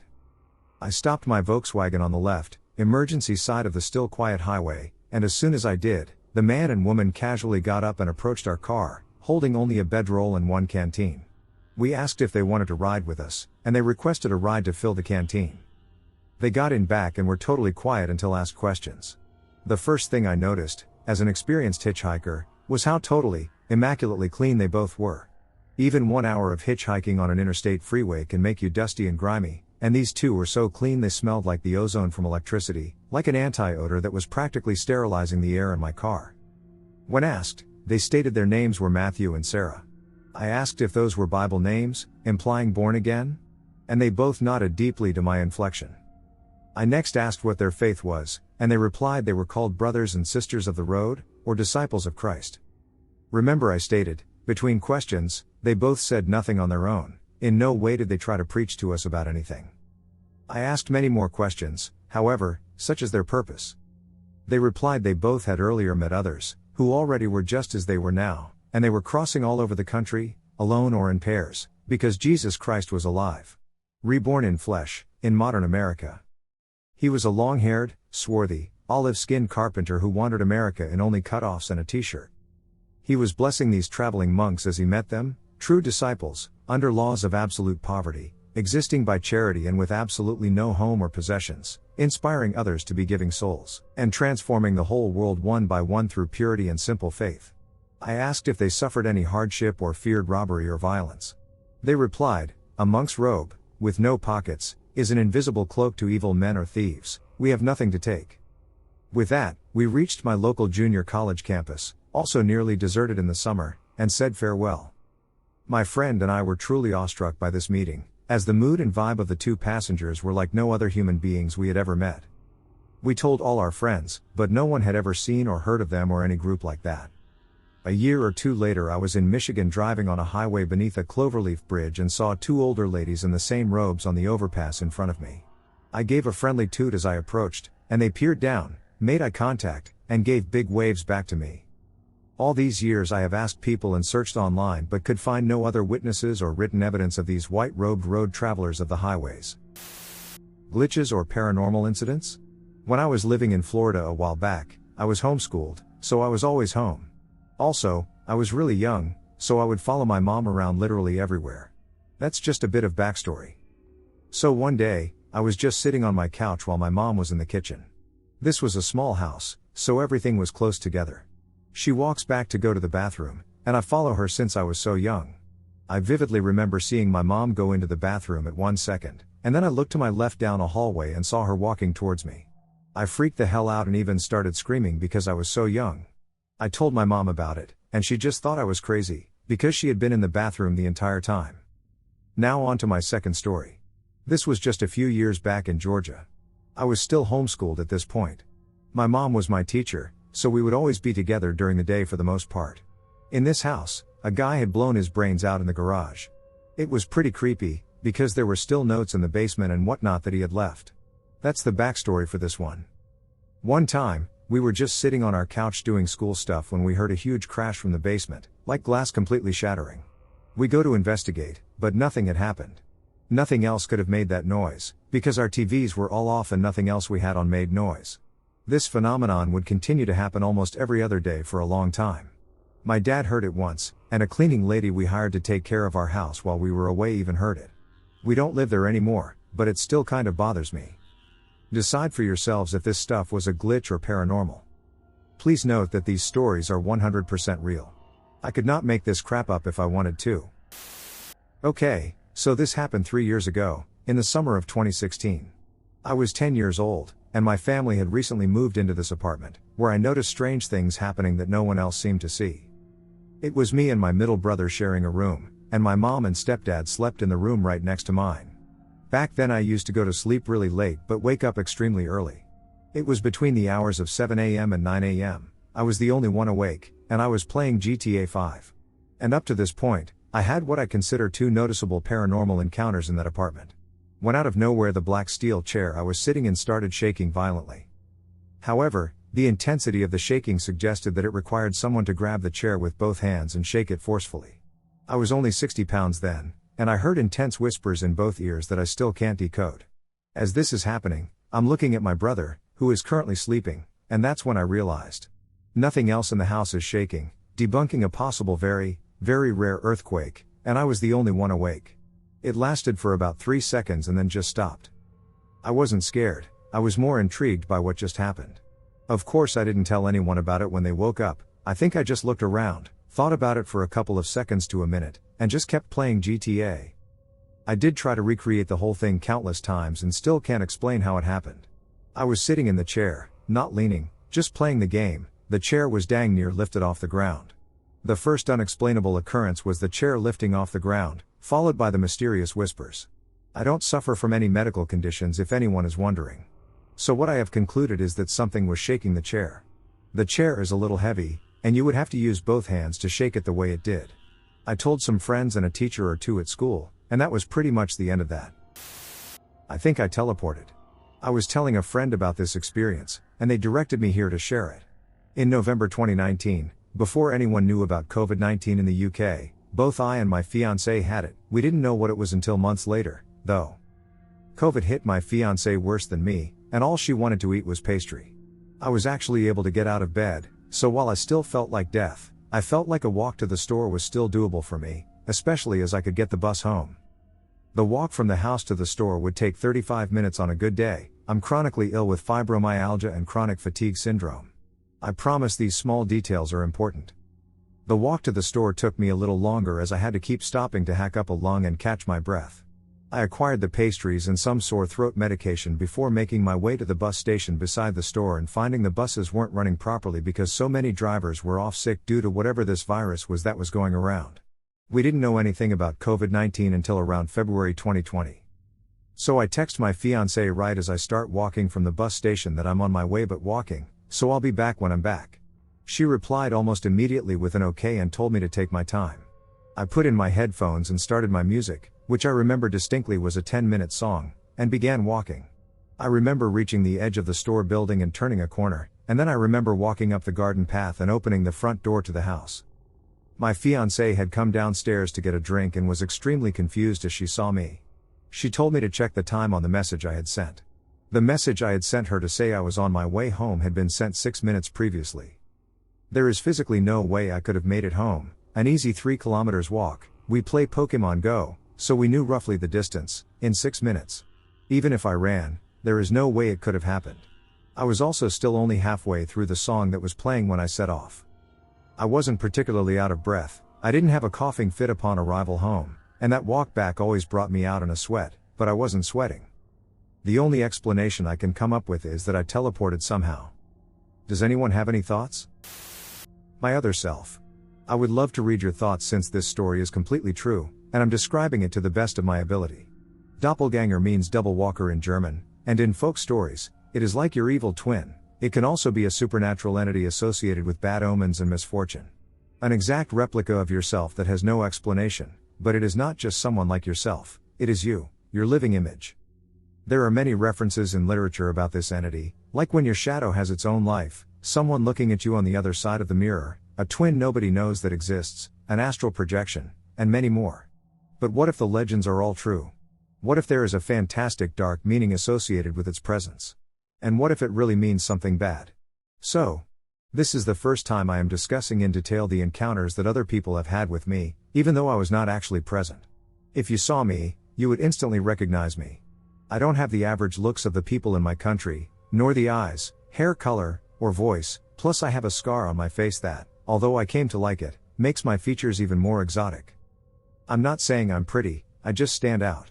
My dressing style is also quite unique, so people that meet me remember my looks quite well. The first time it happened, I was 18. Please consider that I lived in a city that has over 10 million people to try to understand the dimension and the possibilities. I remember I met a boy, and we were starting to talk to a boy on the phone every night, and things were going okay. I had no hurry for dating. We met through a friend in common, and we enjoyed talking. This particular night, after a couple of weeks talking, he called me as he used to do. He was acting all weird. I asked him what was wrong, and after much insisting, he said, "How come you be acting like that if we just met a couple of hours ago?" Silence and confusion. I genuinely didn't have a clue of what he was talking about, but he did not believe me. After many comes and goes in the conversation, He finally started believing me, but he also explained to me how he saw me in a bus on the way to our friend's house. He also lived close to her, and after calling me by my name, we started chatting, and everything in the life of that strange thing and mine matched, including our freaking names. Except, of course, what I was doing in that exact moment. I was in my ballet classes with my ballet mates, and many people saw me. So, it was not an astral projection. It was not his imagination since the bus was packed, and at around 5 p.m. in a super crowded city, it was definitely not a weird portal or anything. My name is not common either.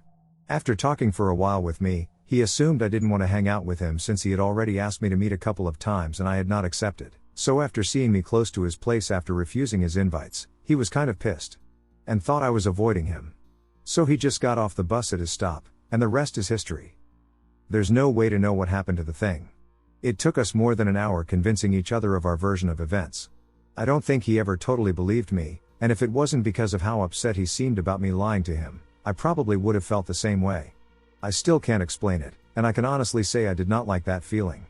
Before that, I never knew, never heard, and never cared about doppelgangers. But it happened again. And again. And again. Glitching into the dwarf universe? Okay, so this little piece of ducked up memory is from the age of about 14. I am now 25. I grew up skateboarding, and I did it just about every day. I had 2 cousins that I was extremely close to, and if we weren't in school, we were together, usually skating. So there's a skate park in our decent-sized city, Gallatin, Tennessee, 37,000 people, and we would walk/skate to it every day it wasn't raining. We lived about 1.5 miles away. One day, we thought we could take a shortcut to my cousin's yard from the park.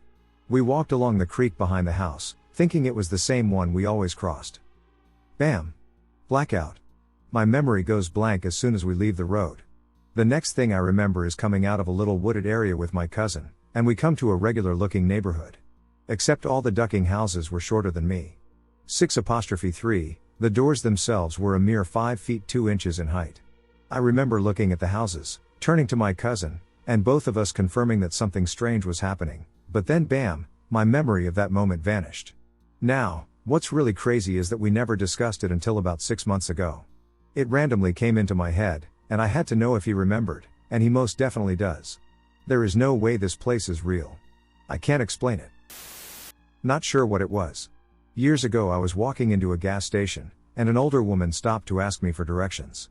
She seemed a bit off, possibly under the influence of something or just really genuinely lost. She asked me how to get to the next town, and I told her I really didn't know. Fast forward to me leaving the gas station. The woman who asked me for directions left right after me, and I watched her with my own 2 eyes drive through a red light and get pulled over almost immediately. The cop was sitting in traffic next to the gas station. I remember I gasped and thought to myself, why would she do that?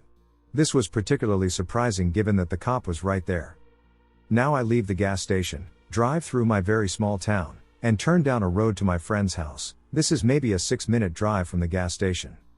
I pulled over on the side of the road outside a friend's house, and almost right away the same exact older woman pulled her car up next to mine.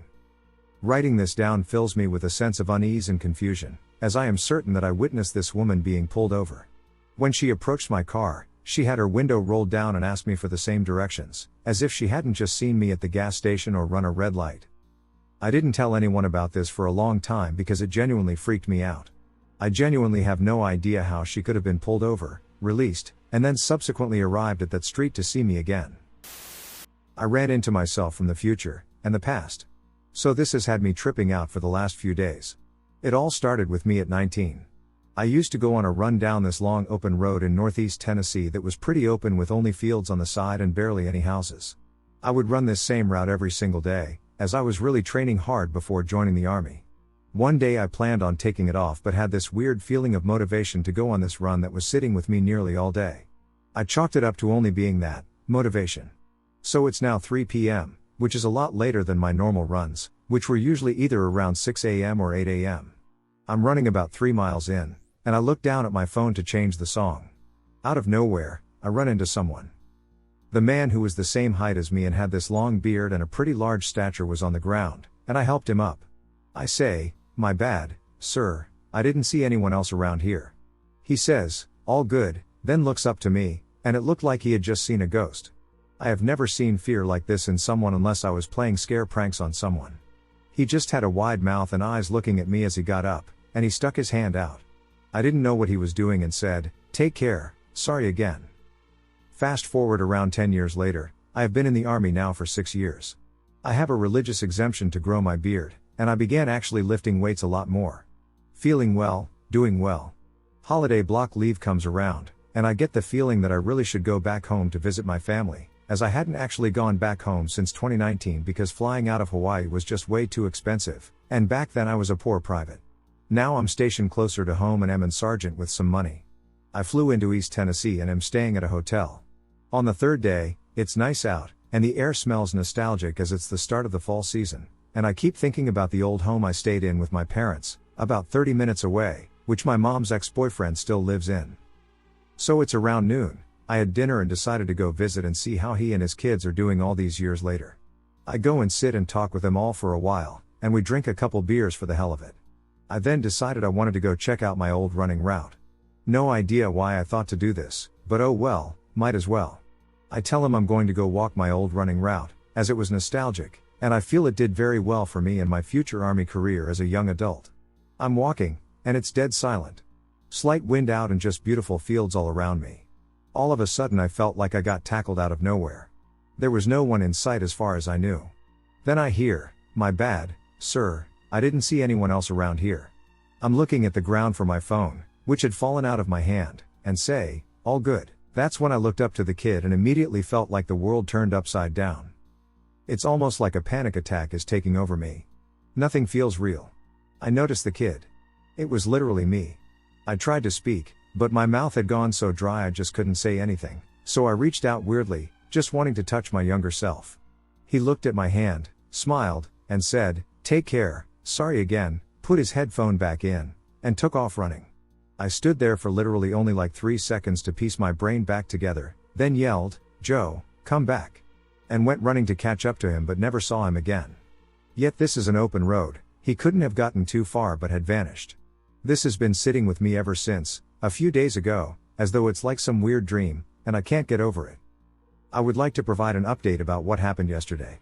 I was lying in the hotel bed watching a video about another similar story and just felt the sense of dread and sadness come over me. I realized that I am only growing older, that I will never be that youthful, bright-eyed 19-year-old again, and that I will only continue to grow with time until my death.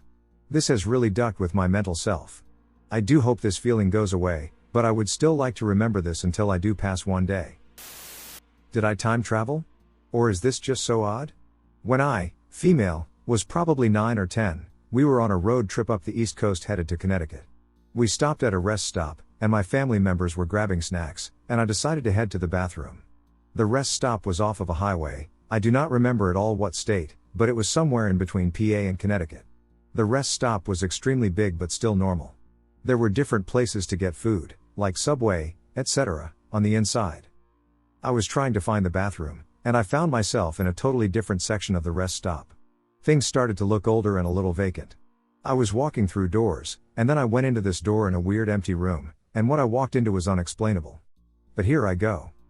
I remember when I walked into the room, it looked like a disco show, sort of. All of the lights were going with rainbow colors, waiters were walking around serving drinks, and there were a bunch of round tables with people playing bingo. The floors were like the old speckled bowling alley floors. It almost felt like I walked into a completely different time period. The weirdest part is that the only people making any sort of movement were the waiters. Everyone sitting at these tables was in wheelchairs, like mechanical wheelchairs that looked like Abby Lee's. The people in the wheelchairs were mannequins. Or at least they looked like mannequins. They looked like frozen, rock-hard people, although they were very realistic looking. The image of these mannequins is ingrained in my head, and explaining it to people is so hard. It felt as if these waiters were treating the mannequins like dolls. But it was the craziest setup. The mannequins had over-the-top makeup and wigs on. All of their arms were propped up on the round tables, with bingo cards placed in some of their hands. I know what I saw, I know this happened, this was not a dream. As a kid this scarred me for some reason, and I never stopped thinking about it. I walked out and went right to the car because my family had already gotten back in it. I never said a word to my family about it at the time. This is still something I don't understand. I know this sounds crazy, but it is still something to this day I cannot explain. What do you guys think I saw? What was that? Has anyone heard of anything similar? A researcher claims the ancient Maya calendar contains a secret code to unlock time portals. The ancient Mayan calendar is a system of calendars used by the ancient Mayan civilization in pre-Columbian America. The Mayan calendar details the existence of various cycles, so it describes the sacred calendar, Soken or Buk-Sok, with a 260-day count, and the solar cycle, Hab, composed of 365 days. The Tsoken calendar was combined with the solar cycle, or solar year, forming the synchronized cycle lasting for 52 Hab, called the calendar round. In fact, it's still being used in some communities in the Guatemalan highlands. The ancient Maya also had developed a calendar used to track longer periods of time and for the tracking of calendar dates. This calendar is the so-called long count, and it registers days, according to experts, from a mythological starting point. The starting point for the long count is usually accepted by the vast majority of Maya scholars as August 11, 3114 BCE, in the proleptic Gregorian calendar, or September 6 in the Julian calendar. In other words, the Maya calendar is a treasure trove of time cycles that happens to share various details with calendars used by more ancient Mesoamerican civilizations, such as the Zapotec and Olmec, but it also shares similarities with contemporary or later ones, such as the Mixtec and Aztec calendars. Now, a self-titled multidimensional archaeologist believes he may have unlocked the secrets of time travel after studying the codes embedded in the enigmatic Mayan calendar. After studying the Mayan Tsoken calendar, Timothy Allen believes he has cracked all its mysteries. But it's not just another conspiracy theory, according to Allen. His work and discoveries are supposedly real and have been allegedly verified by a Guatemalan Mayan elder as a legitimate code found within the Mayan calendar. He presented his work online, in hopes that the world would pay attention to his findings. Speaking about his startling find, Allen said, "I just wanted to share with you my work over the last 5 years in as quick a time as possible. I found this hidden code in the Mayan calendar that unlocks what you can see here, a vortex quantumatics, like a quantum agreement for a spiritual technology. It's a multidimensional language. I found it hidden in the Mayan calendar." But it's not just another conspiracy theory, according to Allen. His work and discoveries are supposedly real and have been allegedly verified by a Guatemalan Mayan elder as a legitimate code found within the Mayan calendar. According to reports, Allen unlocked ancient codes in the form of a quantum-encoded light fractal of consciousness that contains the multidimensional multiverse together. The Mayan calendar was invented to map the evolution of human consciousness. It is the key to understanding the truth of being human, if there is some left, explained Mr. Allen. Furthermore, his discovery has allowed him to create a divine time travel map. He claims that 2 types of portals exist, passage of time portals and personal vision portals. Mr. Allen claims that his work will finally untether mankind from the constraints of materialism. All this calendar stuff keeps on coming. It's like the Da Vinci Code, some sort of cosmic Da Vinci Code that opened. Hi, this is one crazy story that happened to me at the age of 5 or 6. So I was in my room when Mom came in the room to tell me my godsister was here to pick me up. I walk outside happy, but when I see her, I begin to cry because this is not my godsister. At this time, she should be around the age of 13 and her older sister 14, but this lady looks older, still in her teens, older than 16. My mom and dad say it will be okay and that your sister misses you since she does not live in town. My godmom and godsister do live out of town in a farmhouse because my godmom likes the peaceful nest we live in. We live in Iowa on the Mississippi River. From that location, you can easily see the bridge. Their house, we would have to go that way, but we went deeper into Iowa, meaning that we drove away from my godmom's house. We drive on a highway for a while, then make a turn, and find ourselves in the middle of the woods. I feel a little worried because we are not heading to my godmom's house, and she has not said a word or looked at me since we left. She is just focused on the road. We drive until we leave the woods, and it is a clearing. We see a stone building. It looks like a castle. I ask my godsister about the building, and she tells me it is an old prison. We continue driving for about 2 to 4 minutes before we start going up a hill. Once we get to the top, I see the most amazing city ever. It looks like Chicago and New York in one. There is an amazing beach and a salt lake. Across this lake are some more woods and skyscrapers. It was amazing.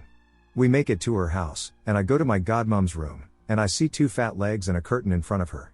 My godmom is a small lady, not fat, so this was weird, so I begin to cry, and then a little girl who looks my age comes to me and makes me feel better, and we watch Puss. I watch Puss in Boots, fall asleep, and then my godsister takes me home the next morning. I fall asleep on the ride because I have motion sickness, and I wake up at home with my mom. She says, "Was it fun?" I say yes and go back to sleep. Now that I am 13, I ask my mom about the trip so I can go back sometime because the route we took to my aunt's house looks familiar.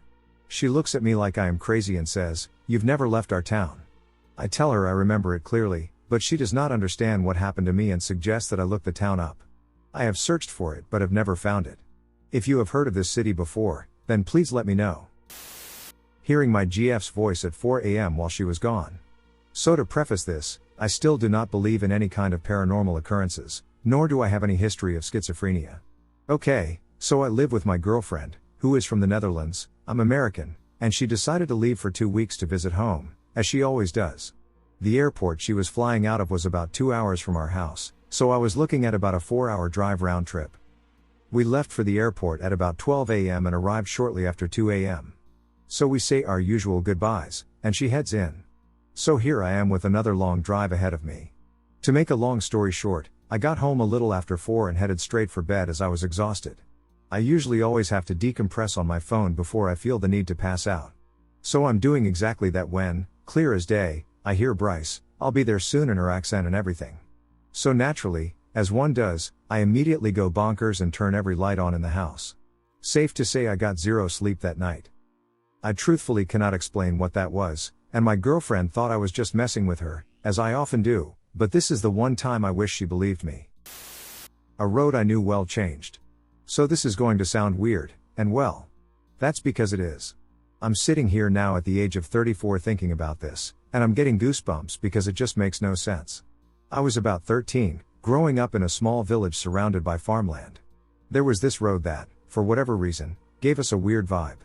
It was a one-way road, and it somewhat looked like a tunnel as you headed onto the road due to the trees creating an archway. It is important to note it was winter time, so it was dark in the afternoons now. We would often dare each other to walk down it and see how far we could go, until eventually we had all gotten ourselves about halfway down this road and gotten ourselves familiar with our surroundings. We continued to play here over the next few days. We took quite a liking to this spot. On one of the days we noticed there was a really old rusty gate that was completely stuck in a load of overgrowth. This gate looked like it would have been used to close off the road. We tried to pull it out and close it because, why not? We were kids. Anyway, we simply could not move it. Years and years of overgrowth had completely entangled it. It was pretty much just consumed by nature. The next day we head down the road for our usual explore, but this is where it gets really weird, and right as I type this I'm getting goosebumps. The gate was now closed and in good condition, the bushes were not there. It was really weird, the gate opened and shut with no issues. This really unsettled us, and we left. Now on this particular day, one of our friends had not come with us, and so we told them about it, and they didn't believe us, so we said we would go there with them to show them. Now this is pretty much what ducked me up. We got there, and everything was back to how it was. Rusty gate stuck in a bunch of overgrowth. And I and the guys that saw it freaked the duck out and pretty much never went back. There's been a lot of crazy spooky shit that's happened to me, but this gate shit was really, really weird, especially because it was a few of us that saw it, and there was no way a gate and bush could just magically appear and then disappear. Door to another dimension. In 2011, the house I still live in was shown on a TV series in Norway about hauntings and ghosts. I have experienced a lot of weird stuff in this house, but this is probably the most bizarre thing that has happened. One night, I would say around midnight, my brother and I went to the kitchen. While we were on our way there, we walked past our small TV room, where our parents usually fall asleep watching TV on the weekends. We noticed that our parents weren't in the room nor in their bedrooms. Just to clarify, we were never in the small TV room, but we could see everything in it from where we were. We assumed that they had gone out to visit a friend for some drinks. The next day, we were curious where they had been and asked them. They said they had been watching TV all night and fell asleep on the sofas in the TV room. This didn't make any sense to me and my brother or to my parents. After a while, we contacted the TV show people, and someone said that dimensional doors are a thing. All this happened after the filmings, which made us pretty sure that there was something supernatural going on. I have experienced a lot in this house, but this tops it. There is no way that we didn't walk past the room they were sleeping in and didn't see them, and they never saw us. My encounter with an orb. I am in my 30s, and this will be the first time I've written and shared anything publicly on the internet, but it's been building up inside me, and I'm feeling the need to share my experience with this community. Firstly, I'm not much of a writer, so please bear with me on this. I've spoken about this to my friends and family, and most people seem to just not want to think about it or think I had some sort of acid flashback. I know a lot of people won't believe me, as it took a while for me to believe it myself, and it is unbelievable, but I'm sure there will be someone out there who would want to hear this. So let's get stuck in. On the 21st of April last year, I had a friend over at my top story flat to hang out. We were drinking and had smoked a little weed, but it wasn't a crazy one at all. We watched a film starting quite late, Walk Hard, the Dewey Cox story, a hilarious film. By the end of the film, my friend was sleeping on the sofa. I thought I would put on an episode of South Park and then head to bed myself. Around 3 a.m., I was halfway through the ring when my laptop and TV screens glitched in a way I'd never seen before. The screen moved up and to the side, and my brain felt like it glitched too. All of a sudden I was pretty much tripping. I could see what I felt were swirls of energy. I started freaking out a bit and called to my mate to put on some music or something to try and ground myself. It worked for a minute but didn't last long. My friend suggested I just go to bed, and I agreed that was probably the best thing to do. I think I'd freaked my mate out, as at that point he left. I tried to go to bed, but everything was so strange that I couldn't brush my teeth or even get changed, so I just crawled under the duvet. I was fighting the urge to return to the front room, so I attempted to go to the bathroom just to do something that felt normal. In the bathroom I could feel the energies all around me jovially waiting for me to finish. I tried to get back into my bed, but it felt as if something entered my body, moved my arms from side to side, and then left again. I've come to the conclusion that that must have been an anxiety reaction, but at the time it felt like, I can make you go in there one way or another. The overwhelming need to return to the front room eventually became so strong that I gave in and went. That is when I saw the orb of light. As I mentioned before, I'm on the top floor of my building, and I have this fire exit style window so you can fully open the whole thing, and there was nothing between us or behind it.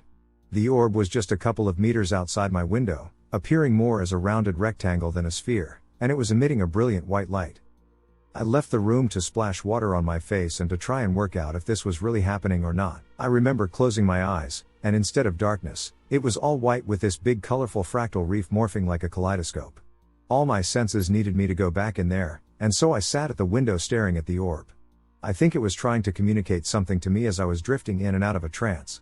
I'm not sure how long it was going on for, but at one point my consciousness kicked in, and I got nervous that something was going to happen to me, so I closed the window and went back to my room on the other side of the building. I went to the window and said out loud that I was scared and not ready for whatever was happening to me. I then felt that the communication was reaching a conclusion, and I was suddenly overwhelmed by a strong emotion, after which the presence disappeared along with all the trippy feelings. Straight away I felt extremely calm and relaxed, so I thought I would harness that feeling and go straight to sleep. I think partly why I haven't told the story so publicly before is because I've found the things communicated to me were so hard to decipher. The clearest messages I received were cheesy ones about love, positivity, and the importance of growing food, but I've been struggling to determine whether that is what was actually communicated to me or if I simply imagined it. I guess that's normal when you don't speak telepathically. If anyone has experienced anything else remotely similar, then I would love to hear about it. A house that never existed? So there's this road near me in Australia I've been driving down for years. It's not some rural back road either, it's suburban and busy. There's literally a 7-Eleven across the street from the spot I'm talking about. For as long as I can remember, there was this one empty plot of land on that road. Just grass and dirt, completely vacant. I even remember driving past with a mate a couple years ago and saying, they should really put something here. The owner is probably giga rich if they're just leaving this plot of land empty for years, he agreed. It was just one of those casual throwaway conversations you don't forget because it cements the memory that the plot was empty. Then a couple years back, construction started on this massive warehouse right next to it. Big site, fenced off, machinery everywhere. Hard to miss. And because of that, every time I drove past, my eyes were drawn to the area. That's when I noticed it. Suddenly there was a house. Old, weathered, and beat down, the kind of place that looked like it had been standing there for decades. It wasn't new, it wasn't modern, and it didn't fit the timeline. And the thing is, I know it wasn't there before. I pulled up Google Maps and went through the history. It's been there, it has always been there. The house. Like it had always been there. I brought it up with my mate, the same one who once agreed the plot was empty. I said, where did this house come from? I swear it used to be just land. He looked at me like I'd lost it and said, what are you talking about? There's always been a house here. And I can't shake it. I know what I saw, or didn't see. But now the world, Google Maps, and even my own friend are telling me different. It feels like I somehow carried over the wrong memory from a different version of reality, and this is the one I got stuck with. Am I going crazy? What is going on? Does anyone have any similar stories? My dreams and real life crossed. This is completely real. A little backstory for you. I'm Native American, and in my culture we are very spiritual and believe that dreams have a greater meaning. Please be open-minded to this. Also, I'm sorry this is such a long story. I'm 22 now, but when I was about 14, I started having very violent dreams. It would have made sense if I was going through a lot of stress or having mental conflicts, but I simply wasn't. My life was plain and simple, like most that age. Now I can't stress enough to you how frequently and how dark my dreams were. They became a nightly occurrence, and I started to become afraid to fall asleep. I had dreams of killing a small demon-like creature with my bare hands and feeling so incredibly infuriated at it. The satisfaction I felt from bashing it into the ground absolutely terrified me. I remember the sounds and the feeling of its bones breaking beneath my hands. It was so unlike me. I had a dream about the demons that my family carried with them, and I mean literal demons. It was like I could see them hovering in the corners of a room, staring down at my family members. They were black and had no legs or faces, but somehow they freaked me out. I had a dream of nuns coming out from the foggy woods behind my grandma's house and dragging me with them. I had so many dreams where I died. All of them were gun-related deaths. The dreams went on and on about things like that. My sister, 5 years older than me, was always staying at her boyfriend's house, so we never really talked much. When I did talk to her, I told her about my crazy dreams and how they started affecting me. It turns out she was going through the same exact thing. So finally I turned to my dad and told him about how afraid I was to fall asleep at night. Thankfully, he took me seriously and decided to sage the house when I was gone at school the next day.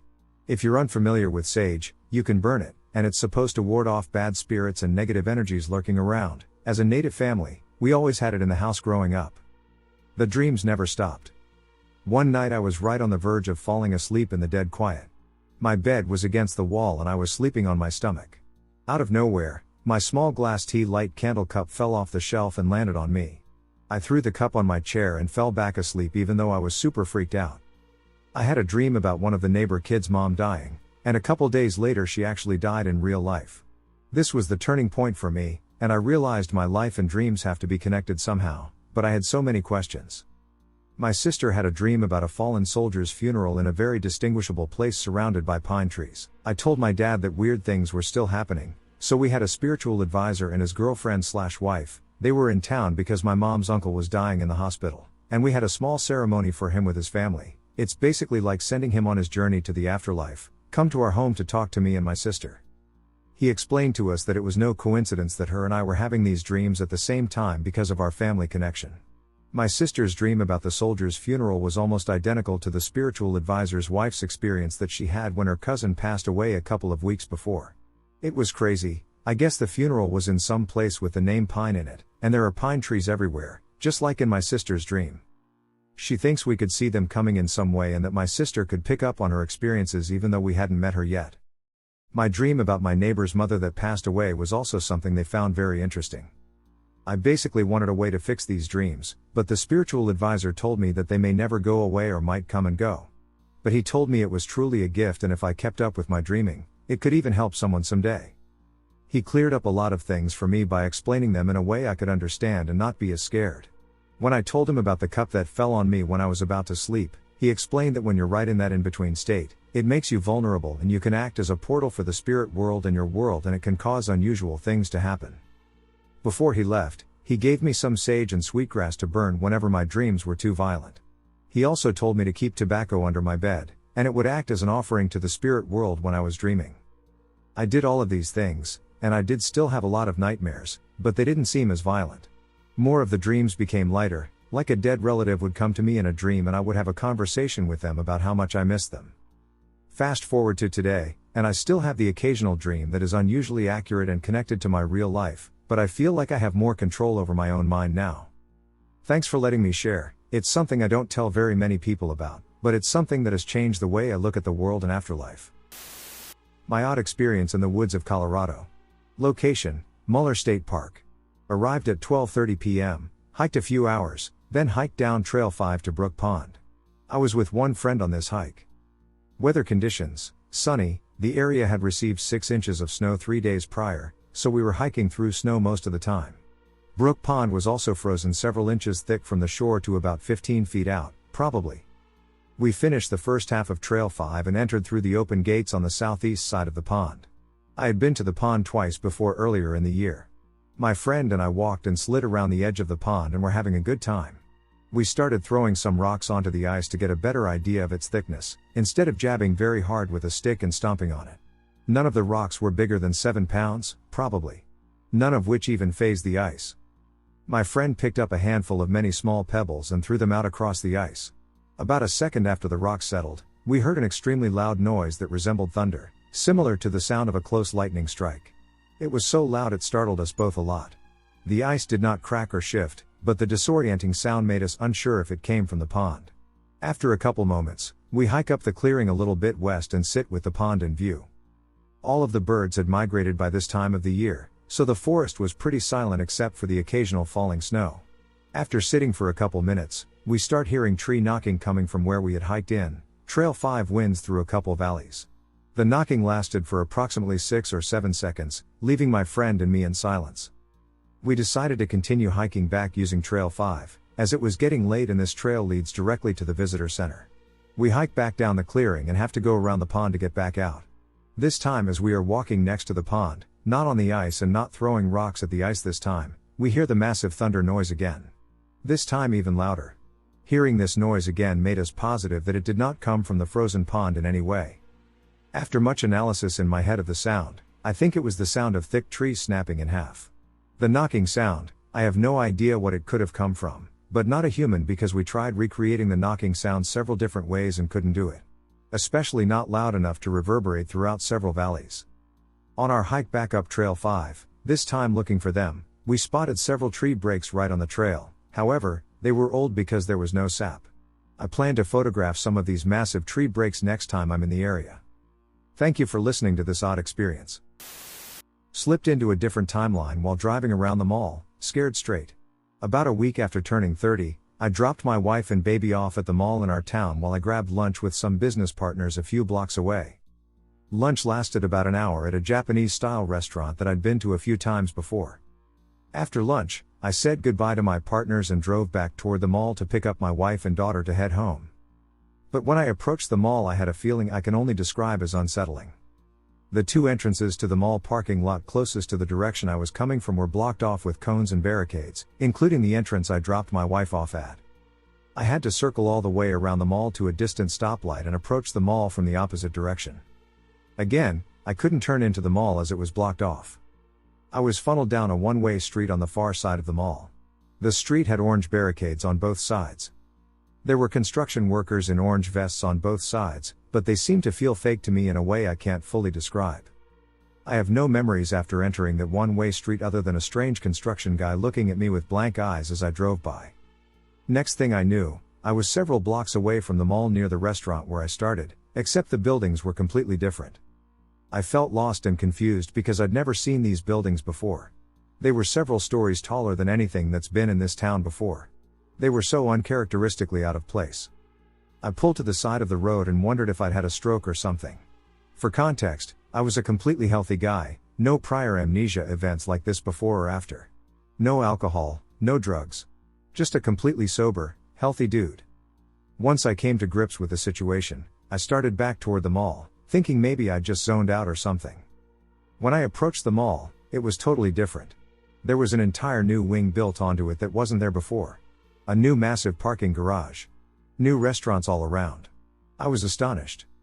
All the barriers and construction workers were gone, and I pulled near one of the entrances to pick up my wife and daughter.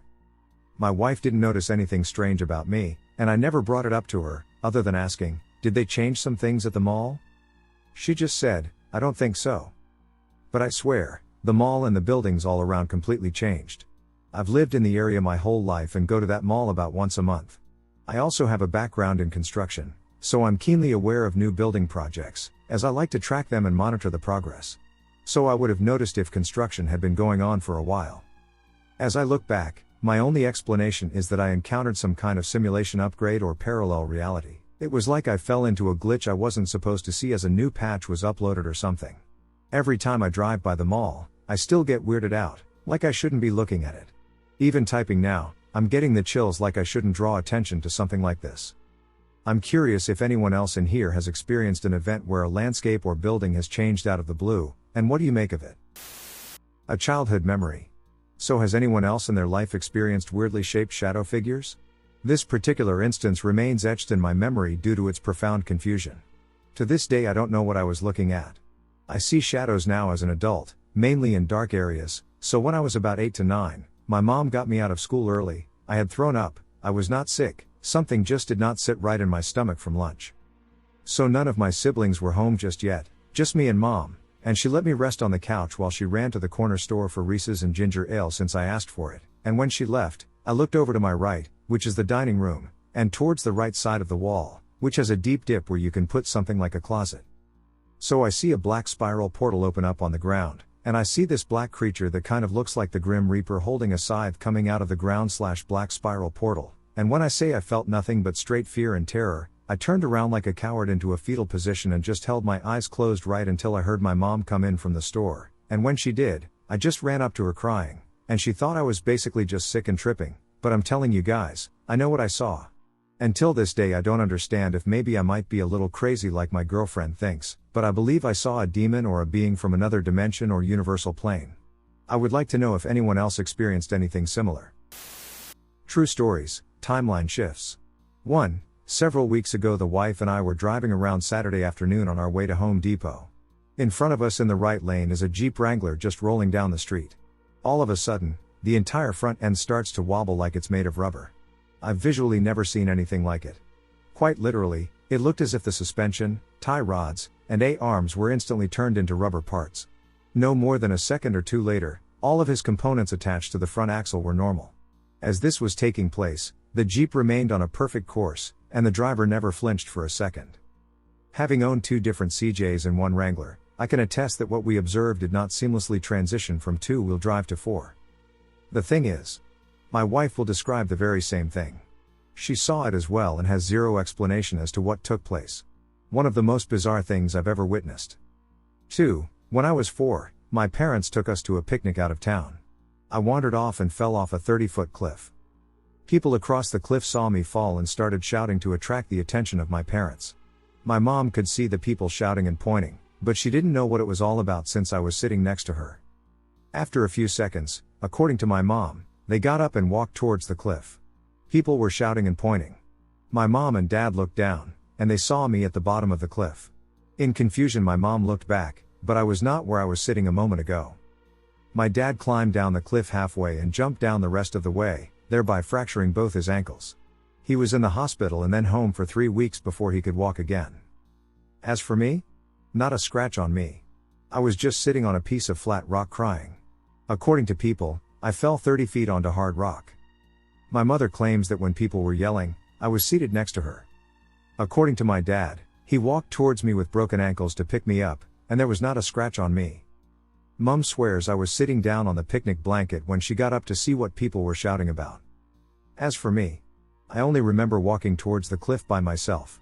The next thing I remember, I was sitting on a rock in an unfamiliar place, crying, not because I was hurt but because I was frightened. I am 55 now.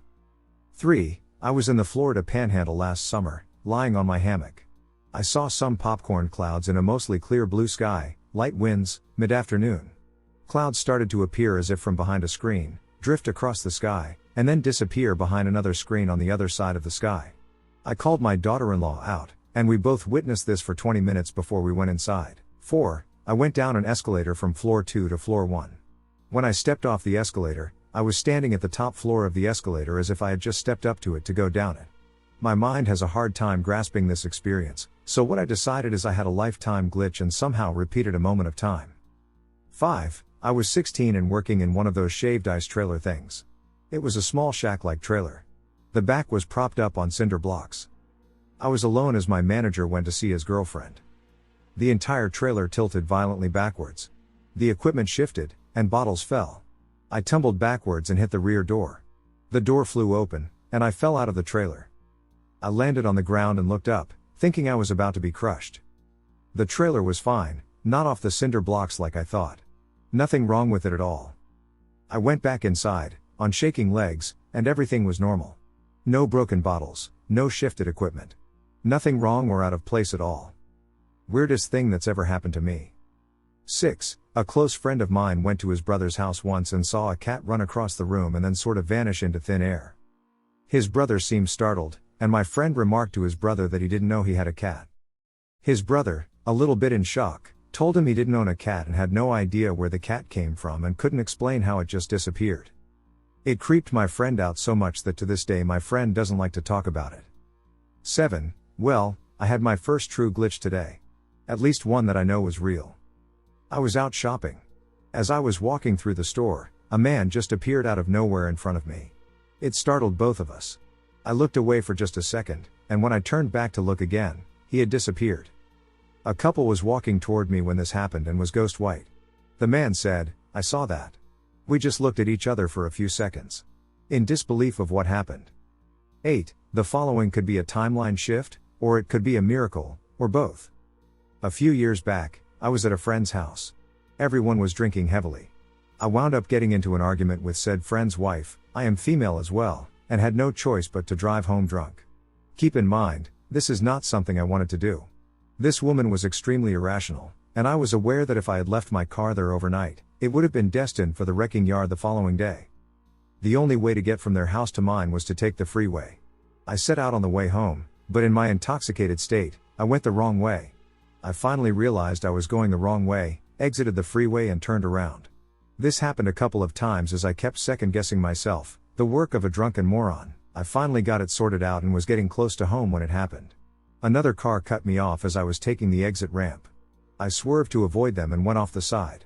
I clearly remember going airborne, then hitting the ground, then black. Next thing I know, I'm pulling into my driveway.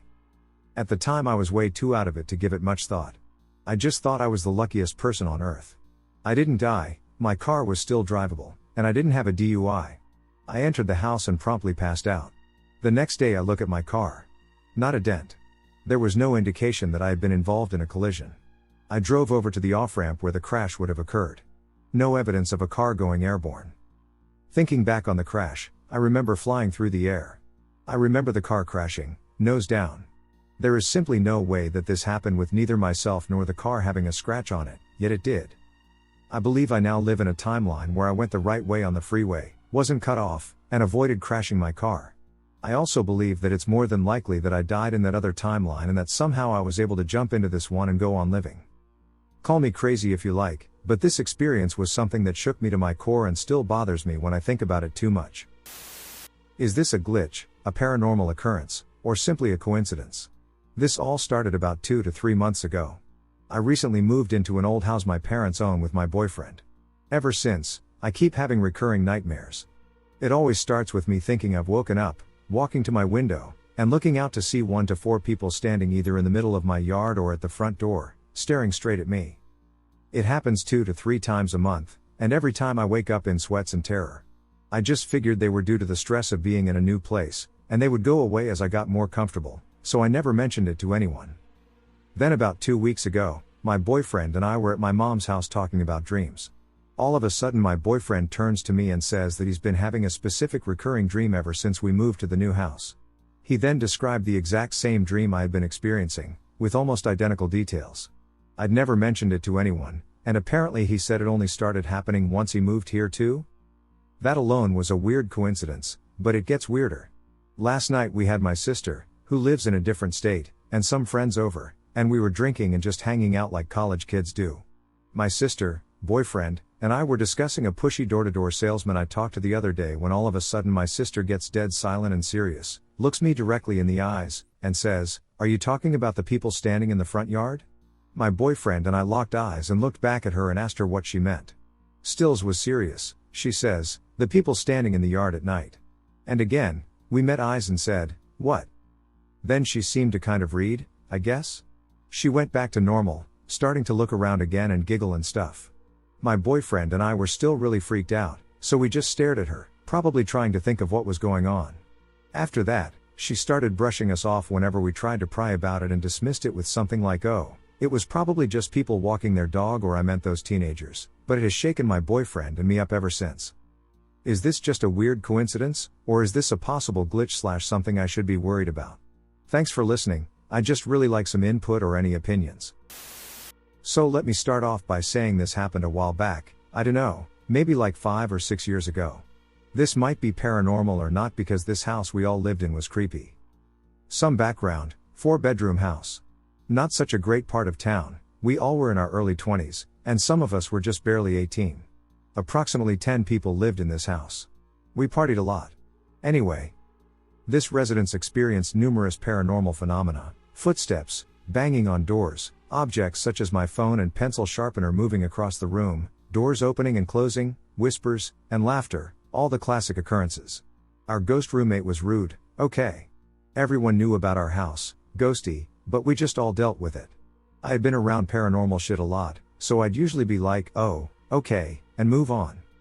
The reason why I'm sharing this here, however, is that I don't think this was paranormal.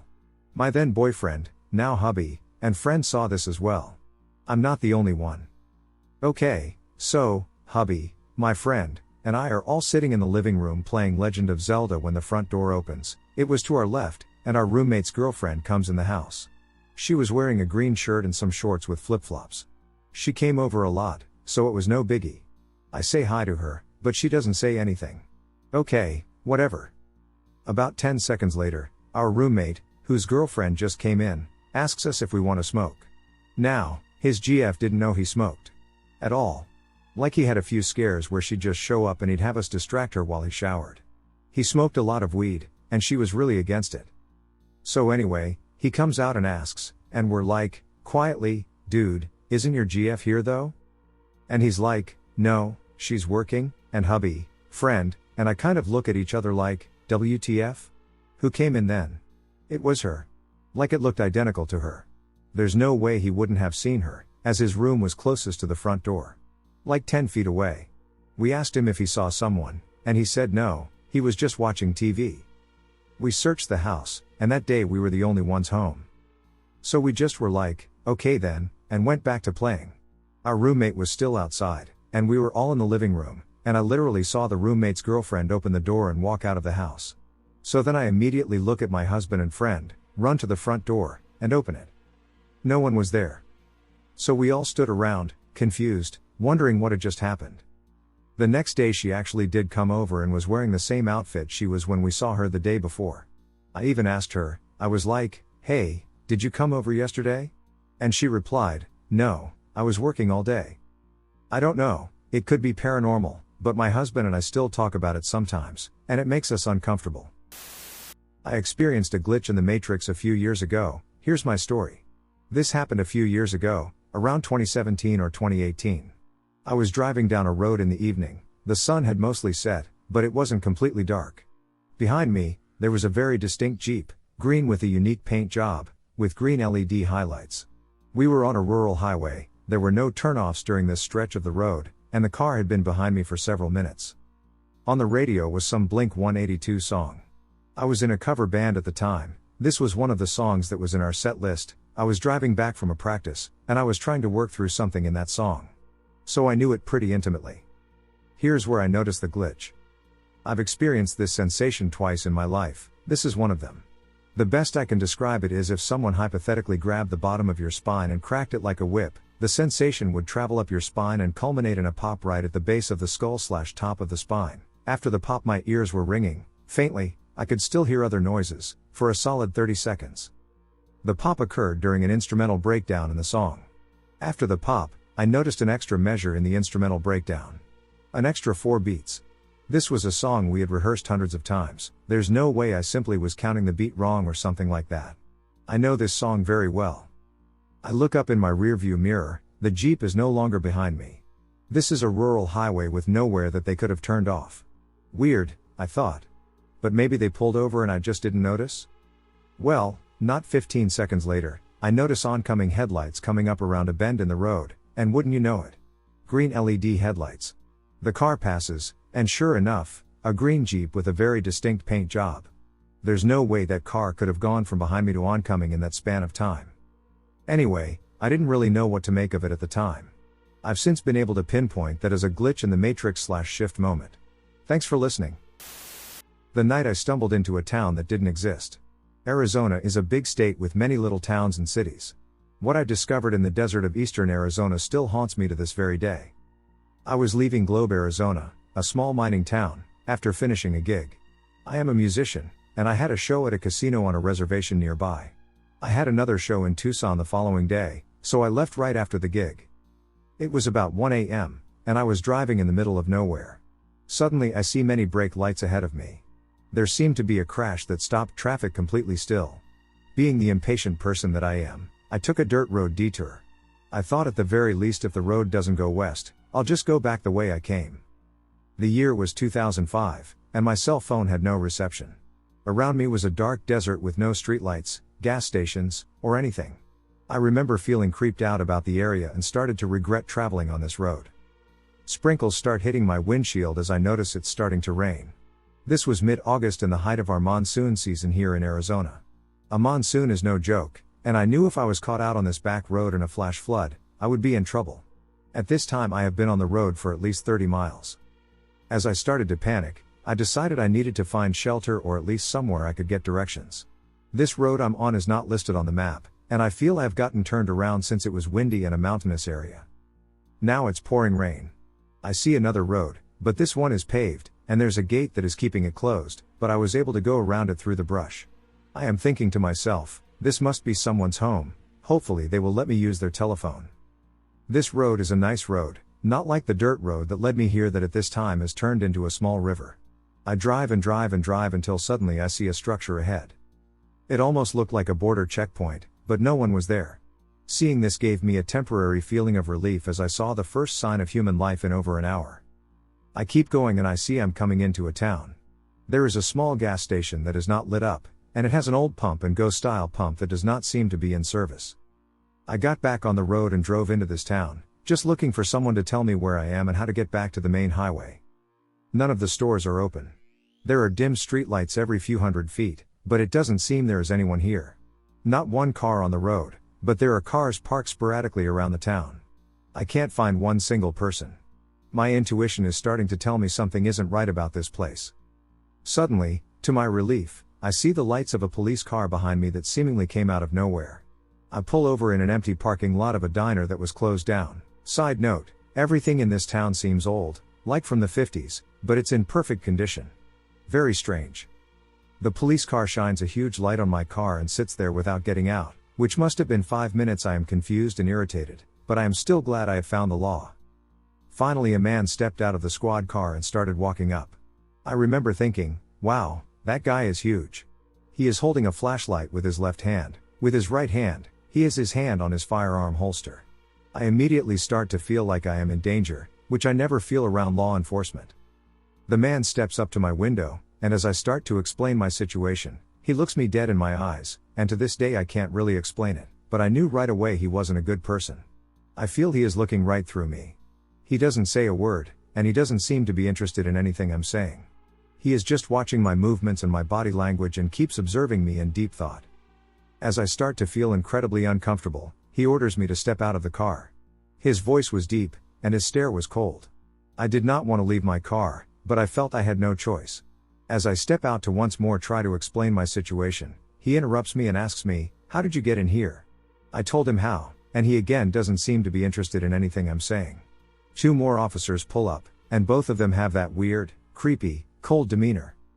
I still have not seen one other car driving around in this town. The only people I've seen are these 3 policemen.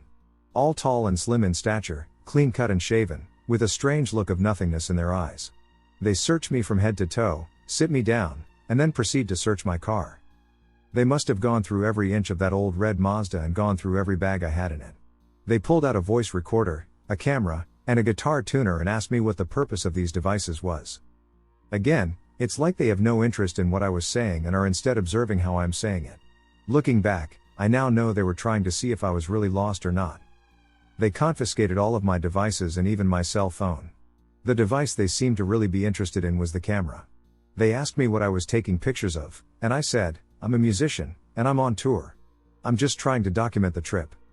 They looked through my cell phone and camera, and I think they must have come to the conclusion I really was telling the truth.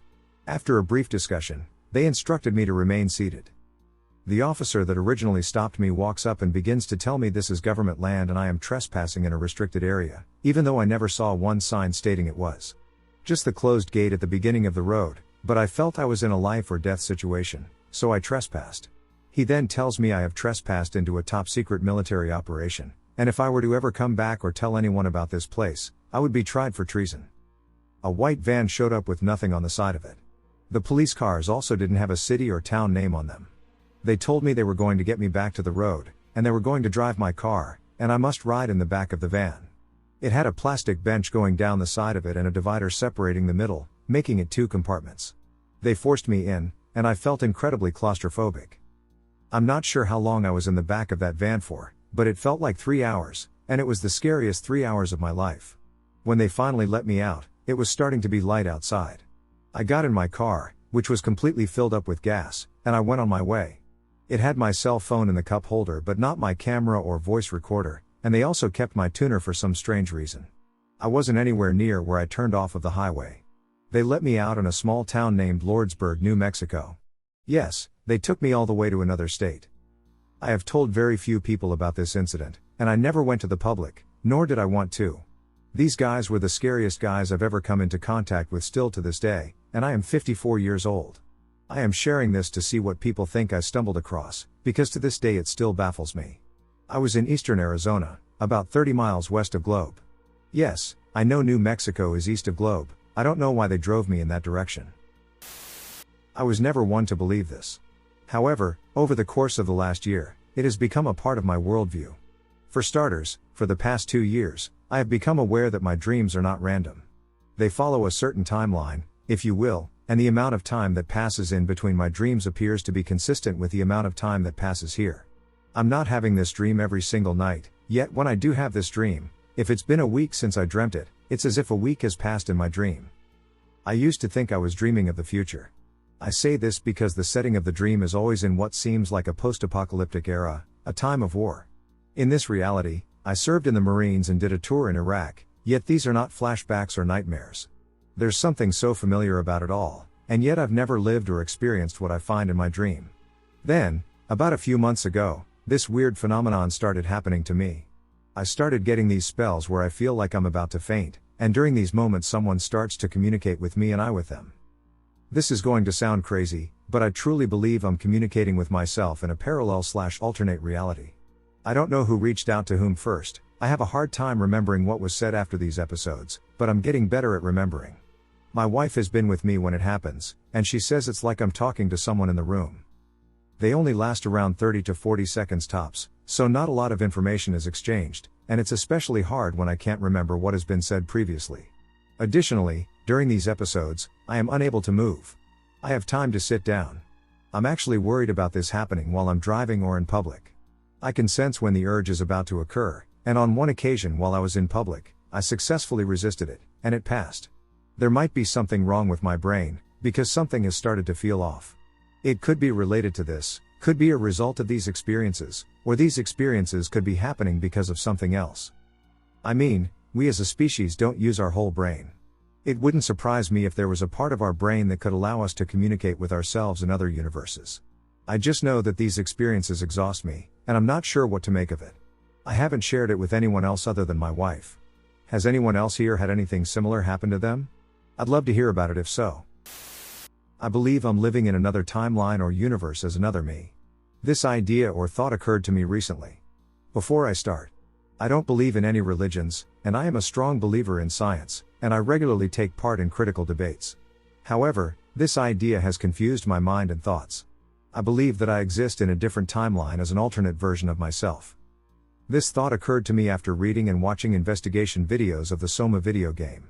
Spoiler, for those who don't know the game is a science fiction horror style video game where we follow a main character who dies, and his consciousness shifts to another body again and again after a series of events. After watching videos, my mind was filled with deeper thoughts, and after a cold day's walk, I started to think about my life. I believe few events in my life are strongly tied to my consciousness shifting to another timeline. The most solid evidence happened a few years ago. I was driving a car that I rented from my neighbor. I was leaving my sister's house and driving back home. I came to an intersection where I suddenly got an urge to drift like in Fast and Furious. I turned to the right at high speed and used the clutch to drift. I heard a loud car horn sound and looked to my left window, where I saw a dark car approaching at about 50 kilometers per hour. The car honked because I violated his right to drive past me. I believed that this was the moment. I was about to collide and ultimately cause chaos with my neighbor, who had entrusted me with his vehicle. But no. I didn't collide, and I didn't hear anything. I maintained my lane and kept driving carefully. I didn't see the car never again. I thought about that event many times. The car didn't go past me because I would have seen it. The car didn't collide with me because I would have felt it. The only two possibilities are that the car either launched out of the road into the woods, but I never heard or read anything about a missing person or car. My city is small, so I would have heard about it, and the area was full of people, so someone would have found the car eventually. The other option is that the car somehow turned right at the intersection and traveled in the direction I had come from. But I find this unlikely because the turn would have been too steep for a car traveling at 50 kilometers per hour to navigate successfully. Even if they survived, someone would have given my information to the police, and the car would have been wanted for dangerously endangering the traffic. My city tends to post wanted information on news articles. I believe that the car did collide with me and I died, and when I died, my consciousness shifted to another similar timeline, which was nearly identical, but the car never came there when I drifted, which would explain why I didn't collide and why the car vanished into thin air.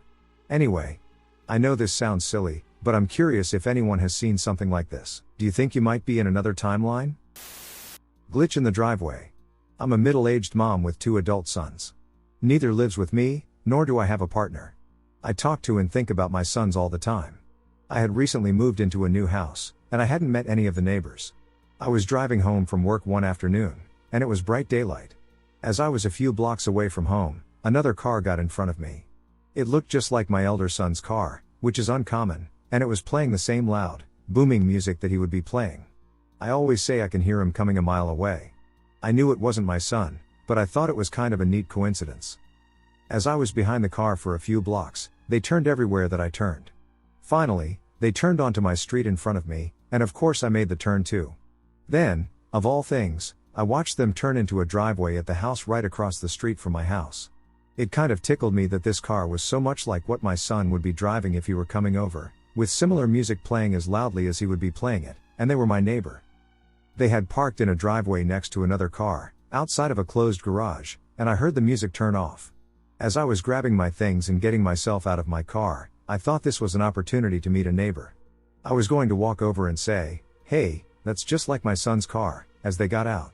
"I live across the street. Nice to meet you."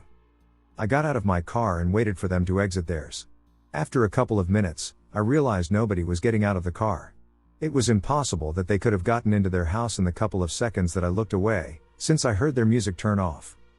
So I slowly started walking toward their house. I wasn't trying to be creepy or anything. At this point I was just kind of confused. As I got closer to the car in the driveway, I saw that it was a completely different car. I mean, it wasn't even close to my son's car. The one I had been following had been a green Volvo. There were only 2 black sports cars sitting in that driveway now. I looked to the houses next door, thinking I guess it's possible that I saw the wrong house where they turned. No house had anything similar to a green Volvo outside. And since a lot of the houses on the street are rentals, a lot of cars are parked here. All of the houses directly across from me each had 2 cars parked outside of closed garages, meaning no one could have just now parked inside a garage and then had another car park outside said garage in the few seconds it took me to get out of my car. And no one was getting out of any of them. I knew I followed a car for several blocks, and I saw it turn into a driveway right across the street from me. But none of them was the one that I followed, and nobody ever got out of a car. So what did I see? I've never imagined seeing either of my son's cars before or since, so all I can say is that was a weird experience. Oh yeah, it's been a couple of years since then, and I've never seen a car like my son's anywhere on this street. Reality is not what it seems. The story you're about to hear is weird. Not necessarily scary, just weird. It's particularly strange because, even though it doesn't seem like it, everything I'm about to say is 100% true. Whether you believe me or not, that doesn't change that this happened to me, and I may never fully recover from it. On February 8th, it was a normal evening. I was playing with my 2 sons and getting them ready for bed. We tucked them in bed and kissed them goodnight and told them we loved them. After that, my wife, Brianna, and I went downstairs to watch a new show that we had just started. After a few episodes and drinks, we decided it was time to go to bed. We got ready for bed and headed upstairs. We were on our phones for a few minutes and then told each other we loved them and then drifted off to sleep. We often had this routine: we would put our boys to bed, hang out, have some drinks, watch our shows, get ready for bed, and then go to bed. This continued on as usual until my wife and I had an argument. This was not any normal argument. This was the kind where she packed up the kids and took them away from me. I fell into despair as I lost touch with my children over the span of a couple of weeks. My family currently lived in PA, and when I couldn't contact my children, I moved back to be with my family.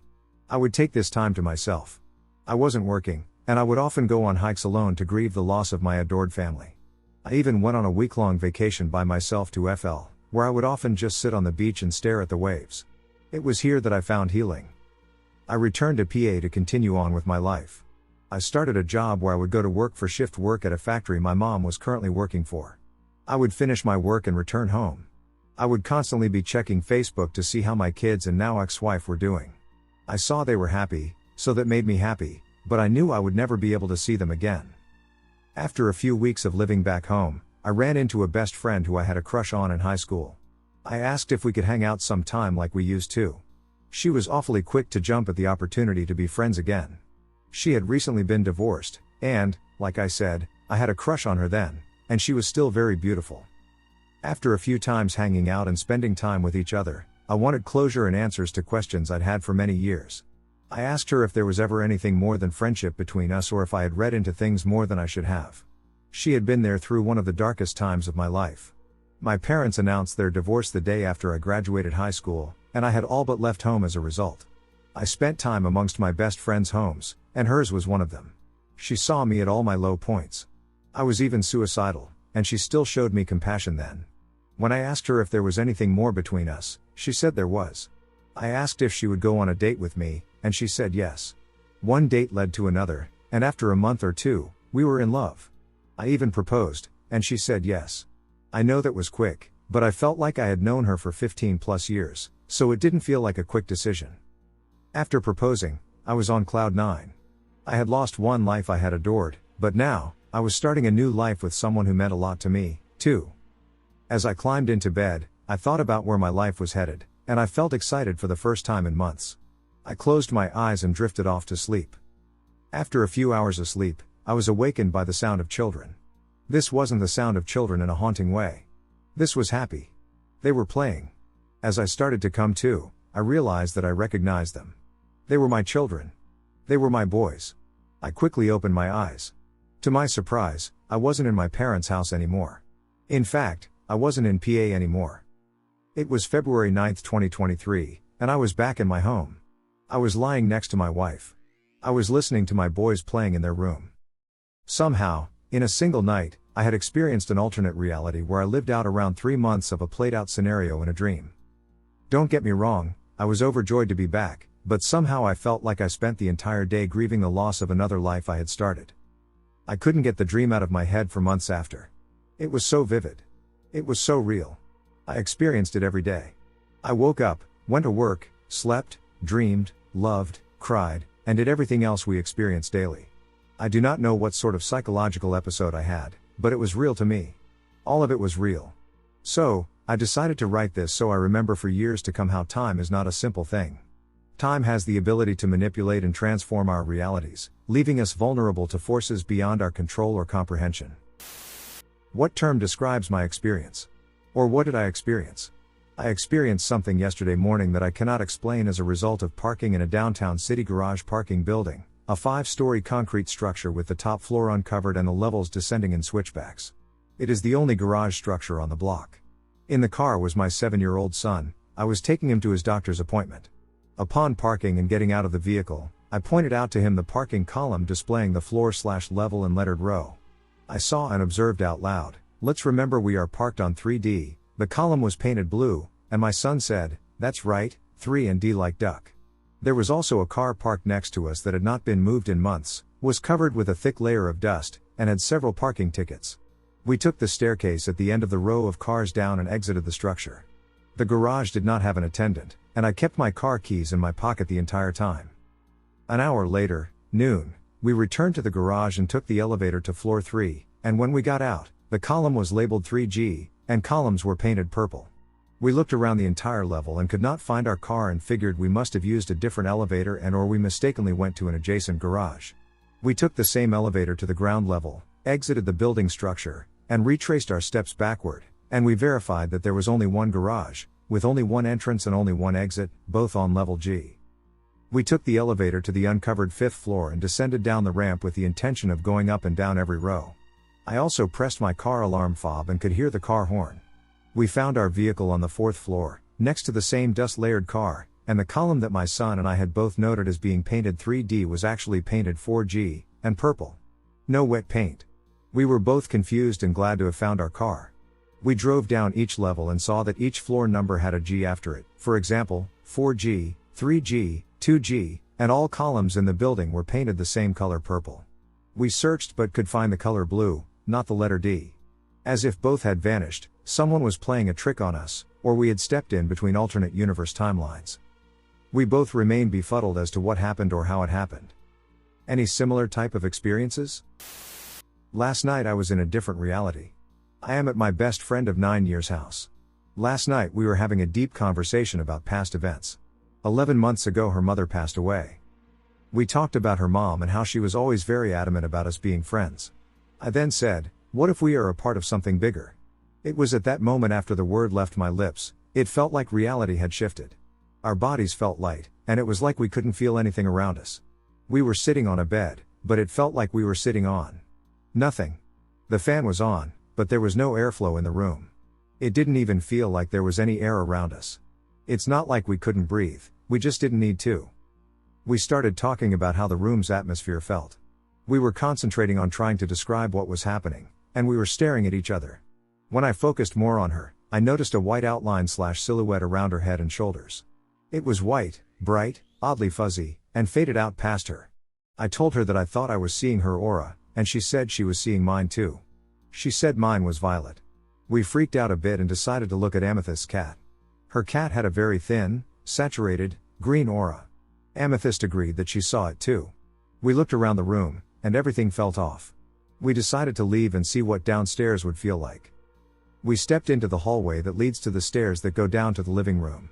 The energy and atmosphere were different than Amethyst's room. It was colder, and everything was faded almost to a grayscale, very dull looking. When I walked past the rooms of Amethyst's family, who were all sleeping, it felt like nobody was even in them. It felt like we were the only living beings for miles. There were absolutely no sounds but our voices whispering to each other and our small footsteps. The usual sound of cars going past the highway outside Amethyst's backyard was absent. There were multiple clocks in the house, but they weren't audibly ticking. The usual whirring of the refrigerator wasn't there. We paced around the living room and kept saying how confused we were and how odd this all felt. We were in a state of complete confusion. It's hard to put into words the way that the world around us felt and how it made us feel. Sitting at the kitchen table, we tried to put into words what all this meant. We were brainstorming ideas as to how we even got in this place. The reason why I said we were in a different reality is that it truly was not how the world usually feels. It was almost like a completely different plane of existence was trying to imitate our reality. Trying to delve deeper, we decided to go outside into her backyard. I opened the sliding door and stepped onto Amethyst's enclosed porch. It's basically a little room that's used as a workshop/greenhouse. Amethyst was saying she spent a lot of time with her mom in this room and how she was feeling her mom's energy, but only in that room. Taking it further, we opened the door from the room to the backyard. There is a chain-link fence connected to the back of the house where her dog usually hangs out. We were inside this area. Outside of the fence is a bunch of trees, and up north is where the highway road is. It's horizontal, and there are small buildings on the other side of it, a motel, a dentist office, things like that. Usually, there are cars running across it at all times of the day, but it was eerily empty. As I said, it felt like there was no life for miles. Even animal life was nowhere to be seen or heard. It was about 5:30 a.m., and it was light outside, but there was no sign of any birds. Also, as I was saying earlier, it felt like there was no air. When you stand outside, there is usually a breeze that you feel around your body that goes unnoticed most of the time. That was absent. There was no air in the atmosphere, it felt like nothing, just empty space. The way the backyard looked was almost picturesque, nothing was moving. The trees were completely still, with no faint breeze to accompany the leaves. Everything was still unsaturated and dull. When we stepped out of the room, to the outside, the first thing that we both noticed was this sort of smell. It was overwhelming but wasn't exactly unpleasant, just unnatural. We both agreed that it was like something we'd never smelled before but also was strangely familiar, almost nostalgic, like déjà vu. It smelled sort of like a really strong, spiced up Christmas candle but mixed with morning air. But, not air. Like an imitation of air. As we kept inhaling it trying to figure it out, the smell started toning down. It wasn't strong anymore and was almost not there. We stepped onto the grass barefoot. It was dewy and really cold, but again it felt like an imitation of morning dewy grass. Imagine stepping into a video game. It's not real but is an imitation of what is. Walking more through the backyard, looking at every step we take as to not step in dog poo, we note that there isn't any. Which is very unusual because she can't remember the last time someone went to the back to pick up the dog's business. There was no sign of poo anywhere in the entire area. Shifting our attention to the area outside the fence, we reflect on all the activities we used to enjoy as children.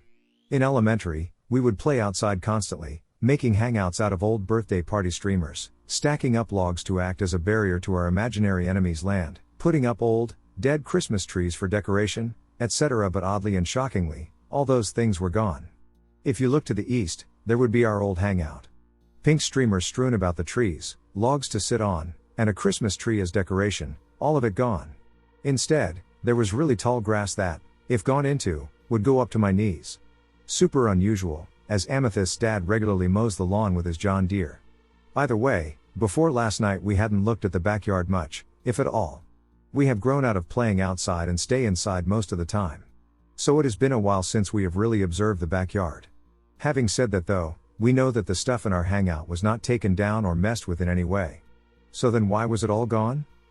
Looking to the left of what was supposed to be our hangout was where we built a little log barrier. Unlike the hangout, it was still there and standing, doing well, I could say. Now that is weird. Those logs could not have held up all those years. I expected them to be soggy and rotten and all tumbled to the ground, but they weren't.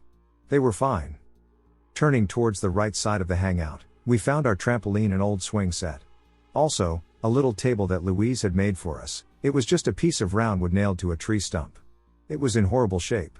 The top was leaning so horribly it was about to fall off onto the ground. We went the other direction, west, toward the other half of the backyard. That's where we had a little treehouse Amethyst's dad made for us many years back, and his John Deere. The treehouse was in absolute ruins. It looked like it could cave in at any time. Looking at it, Amethyst and I were really sad about how bad it looks and how we haven't noticed the state of it until now.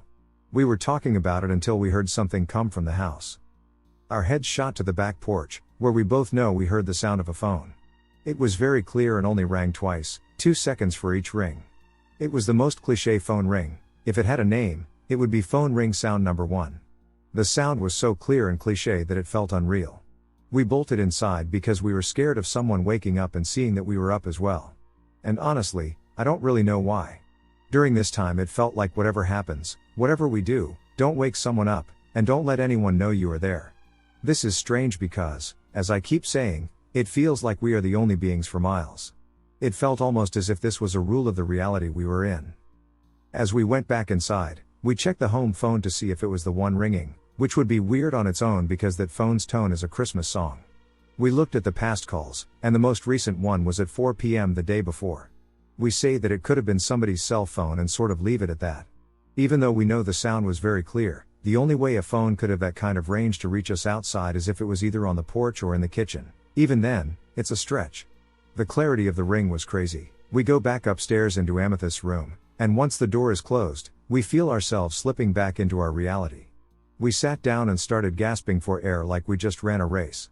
Looking at each other doing so, we exclaimed how weird it was that we were heaving, and it was as if we were not breathing at all before coming into the room. When we first slipped into that alternate reality and went through it, we did not notice that we were not breathing. Also looking back, while in that reality, the only thing that let me know my body was real was my heart pounding in my chest. The whole time it was just thumping. Boom boom boom boom. It was going pretty fast too. Amethyst said that happened to her as well. We sat down and processed what had just happened in the past hour. Before we went downstairs, during the stories Amethyst and I were sharing, we were also occasionally checking our phones, and I checked my phone 10, maybe 15, minutes before we went down. It read 5:07 a.m. Coming back upstairs after that whole experience, it was 6:54 a.m. We were down there for a while. But it literally felt like 10 to 20 minutes. Coming back to reality, we heard cars again. There were birds chirping outside. We talked a bit, then decided we really should get to bed. The next day we woke up in the afternoon.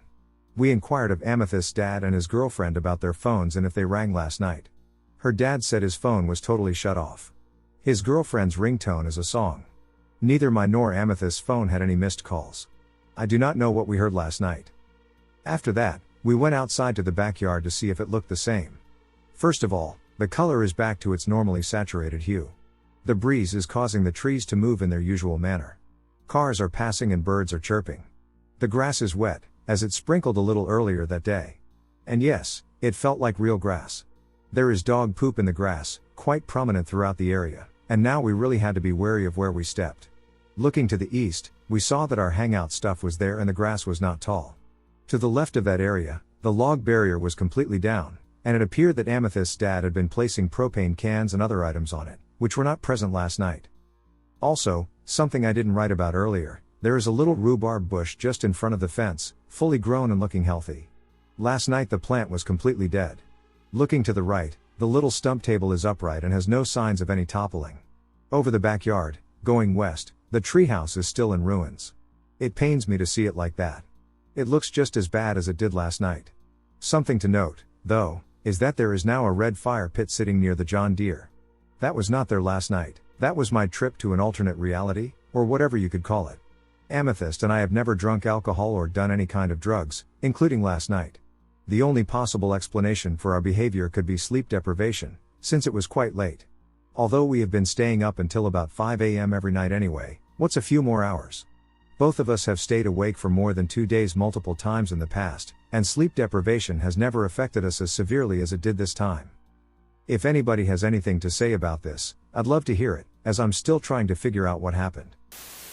I am losing my ducking mind. I've never been a believer in paranormal phenomena, but I don't understand what's happening to me at the moment, and I'm seriously considering seeking professional assistance.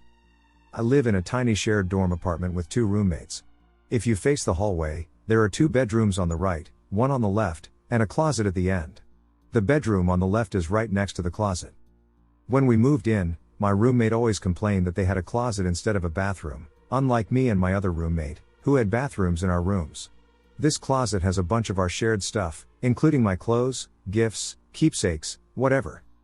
Today I got back from visiting my parents, and I came back to put away some clothes from this closet, but I opened it and saw a ducking bathroom.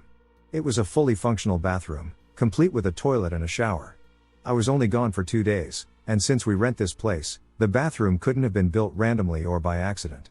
I told my roommates about the change, but they insisted that it had always been a bathroom and claimed they had no idea what I was talking about. Despite having a plethora of memorable items in that closet, I can't seem to locate any of them. I spent all day just sulking in my room feeling miserable. I am not crazy, but that bathroom was a ducking closet just 3 days ago. I feel like I'm losing my goddamn mind. I'm genuinely considering seeing a psychologist right now. Night out with the guys. About 1 year ago, I organized a night out with the guys, 4 of us. We met at my house to walk to dinner. It wasn't a long walk, just about 5 kilometers. I live in Australia, so it gets a bit cooler at night. We started walking when it got darker. The walk goes through mostly neighborhoods, it's a middle-class area, and there's hardly ever any crime, just a break-in now and then. About 3 kilometers in, there's a shortcut straight through the Australian bush. It is a concrete path, but it is hardly maintained. The path leads to the shopping center after about 1.5 kilometers. Even in the day, the path is dark because it sits in the middle of an old dried-out creek with 2 large hills on either side. There is a steep drop in the middle of the path, so it was pretty fun to ride down on your bike as a kid, though it was better maintained back then. We got to the bush, and as I said, it was getting darker, so I got my phone light out to see if any snakes might sneak up on us. It wouldn't be the first time. As we got to the steep bit of the path, I jokingly shoved my mate Tom into Connor, he did the same, and I slipped and fell over into the red dirt. My blue Adidas cap fell off, and weirdly we couldn't find it, it must have just blown deeper into the bush. I shrugged it off, it was a cheap knockoff anyway. We got to dinner, we didn't drink because the guy whose birthday it was Muslim, so it didn't seem appropriate. At about 9:20, we started the walk back with a few groceries in hand for breakfast in the morning. We got to the bush part, it was pitch black, like you can't see anything dark.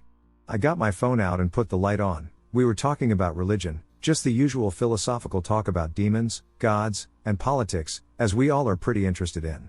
One of my mates is pretty jumpy when it comes to scary stuff, so when we all heard a rustle in the bush, I gave him a shove. He jumped and laughed it off, but then, 5 seconds later, we heard a scream. It made the hair on the back of my head stand up. It was a woman's scream, blood-curdling. I had never heard anything like it. We all looked at each other. We kept walking in silence, a bit faster the way we were going. I couldn't justify what I heard, so I ignored it. Before we got to the steep dip of the hill, I took one look back. I saw a light, like a phone light, flickering among the trees. My heart raced as I turned back to my friends, trying to act nonchalant. "Did you guys see that?" I asked, trying to keep my voice steady. Tom, who was walking beside me, shook his head. "See what?" "That light, back there," I said, pointing vaguely in the direction we had come from. Connor scoffed. "Probably just someone out for a walk, like us." The light followed us almost at the same pace as we walked up the dip, and it disappeared when we exited through a turn of the trees, but I couldn't shake the feeling of unease that had settled over me. We continued on our way, the darkness pressing in around us like a suffocating blanket. Every rustle of leaves made me jump, and I found myself constantly glancing over my shoulder, half expecting to see something lurking in the shadows. As we reached the steep dip in the path, I slowed my pace, my senses on high alert.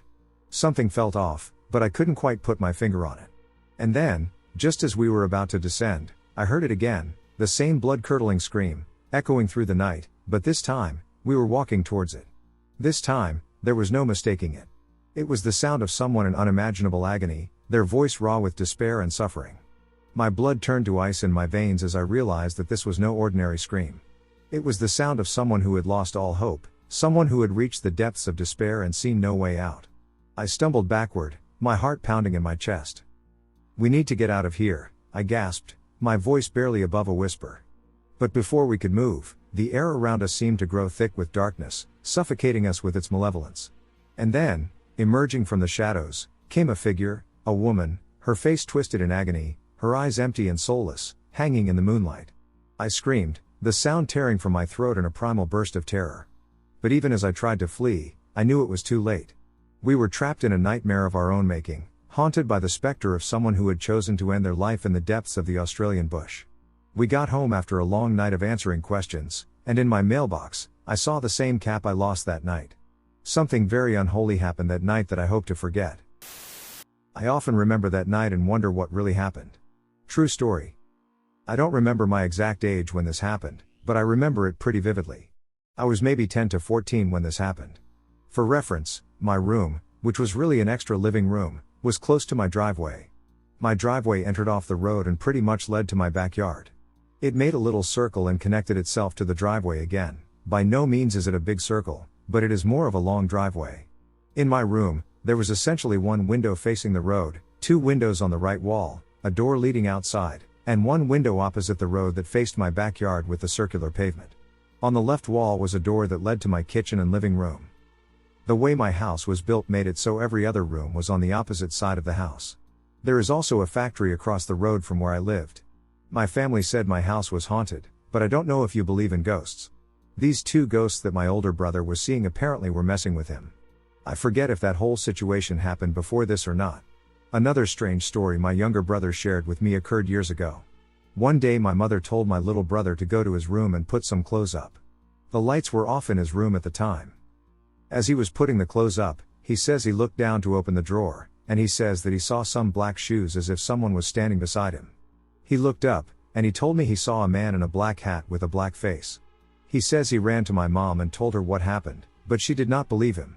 My older brother slept in the same room where my little brother saw one of the ghosts that bothered him. When I was younger, I usually slept with the lights off, so it was normal for me to wake up one night to find the lights off. However, as a young preteen, I was scared because I was on the opposite side of the house. So I always tried to have a phone within arm's reach in case anything ever happened. A few seconds after I woke up, I started to hear metal being dragged right outside my room door that leads outside. Based on what I heard, it seemed like the noise started at the beginning of my right wall, which marks the start of the circular pavement in my backyard that leads down to the driveway. I instantly freeze, too scared to move a muscle. A few seconds pass, and then I hear evil laughter. I know it sounds dumb, but I'm so serious. and it continues to go down the side of the wall, but it sounds like someone is dragging a shovel on the concrete and laughing. I remain motionless, unsure of what to do. In the back of my mind, I want to move and peek out the window to see what is making the noise, but my imagination conjures images of an evil person or creature that will look directly at me when I peek out the blinds. It continues to the point where it gets to my windows facing the driveway. I'm still frozen. So I'm currently imagining whatever it is right now facing the road a few feet away. In front of my window. I promise you that the initial sound stops, followed by an even more sinister laugh, and then a vibration begins that becomes so intense I can actually feel it. It almost sounds like a portal or something, which I know makes no sense, but at that time I really believed that could be a possibility, and I honestly still believe that vibration was caused by whatever was outside my house that day. As this is going on, I'm trying to think of the most reasonable situations that could be causing this. I imagine maybe it was the factory across the street, but I've never heard the vibration again after that day. Regarding the vibration, it lasts for a few seconds accompanied by the laugh, and then almost instantly, both the vibration and the laugh stop. I ended up not moving and falling back asleep that night, trying to understand what I just heard, and went to sleep. The following morning I asked my parents if they were outside at night. They said no. Which was weird to me. Because I know I heard something. Now I know this sounds made up or that there can be some reasonable explanation for this, but I have been unable to understand what really happened that night. I know I didn't dream this. I firmly believe that on that night, an extraordinary entity walked outside my house. I know it's not the scariest, but I think about this story sometimes. And it really makes me believe there's a lot more to this world than we know. Portal? My cousins and I would play in my aunt's basement during holiday parties while our parents were upstairs. Well, there was a metal door down there with a bolt lock that we never touched. One day we unlocked the door and we saw a major boxing event going on. I'm talking Jumbotron, bright lights, arena, and a major crowd. Everything seemed to freeze when we opened the door. The crowd turned to look at us, the fighters stopped fighting, the referee signaled us out, and we saw shadows in the crowd running towards us. It all sounds crazy, but I remember how scared we were. We shut the door, ran upstairs, and sat in the living room with our parents, who were confused and said, "What's gotten into these guys?" As we sat there in silence, terrified because we thought we were going to get in trouble. Nobody ever came up to check on us. Later, when I tried to tell my parents about the incident, they insisted that I had imagined it. I thought I did too for the longest time until randomly one of my cousins from that day hit me up after so long of not communicating, only to bring up that same event in detail as I described and remembered it. I returned to that house to examine the door. Directly across from it is the neighbor's basement door, since it was a duplex, along with stairs that lead up to the metal basement doors opening into the backyard. Not sure what the duck that was, and I promise you I'm not that crazy. I get goosebumps thinking about that situation sometimes because it makes absolutely no sense as to why we saw it. The guy who went through that door to another universe.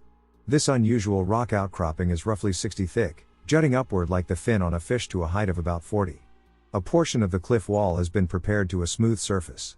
To the left and right of the doorway, there are semicircular indented columns that go almost to the top of the wall.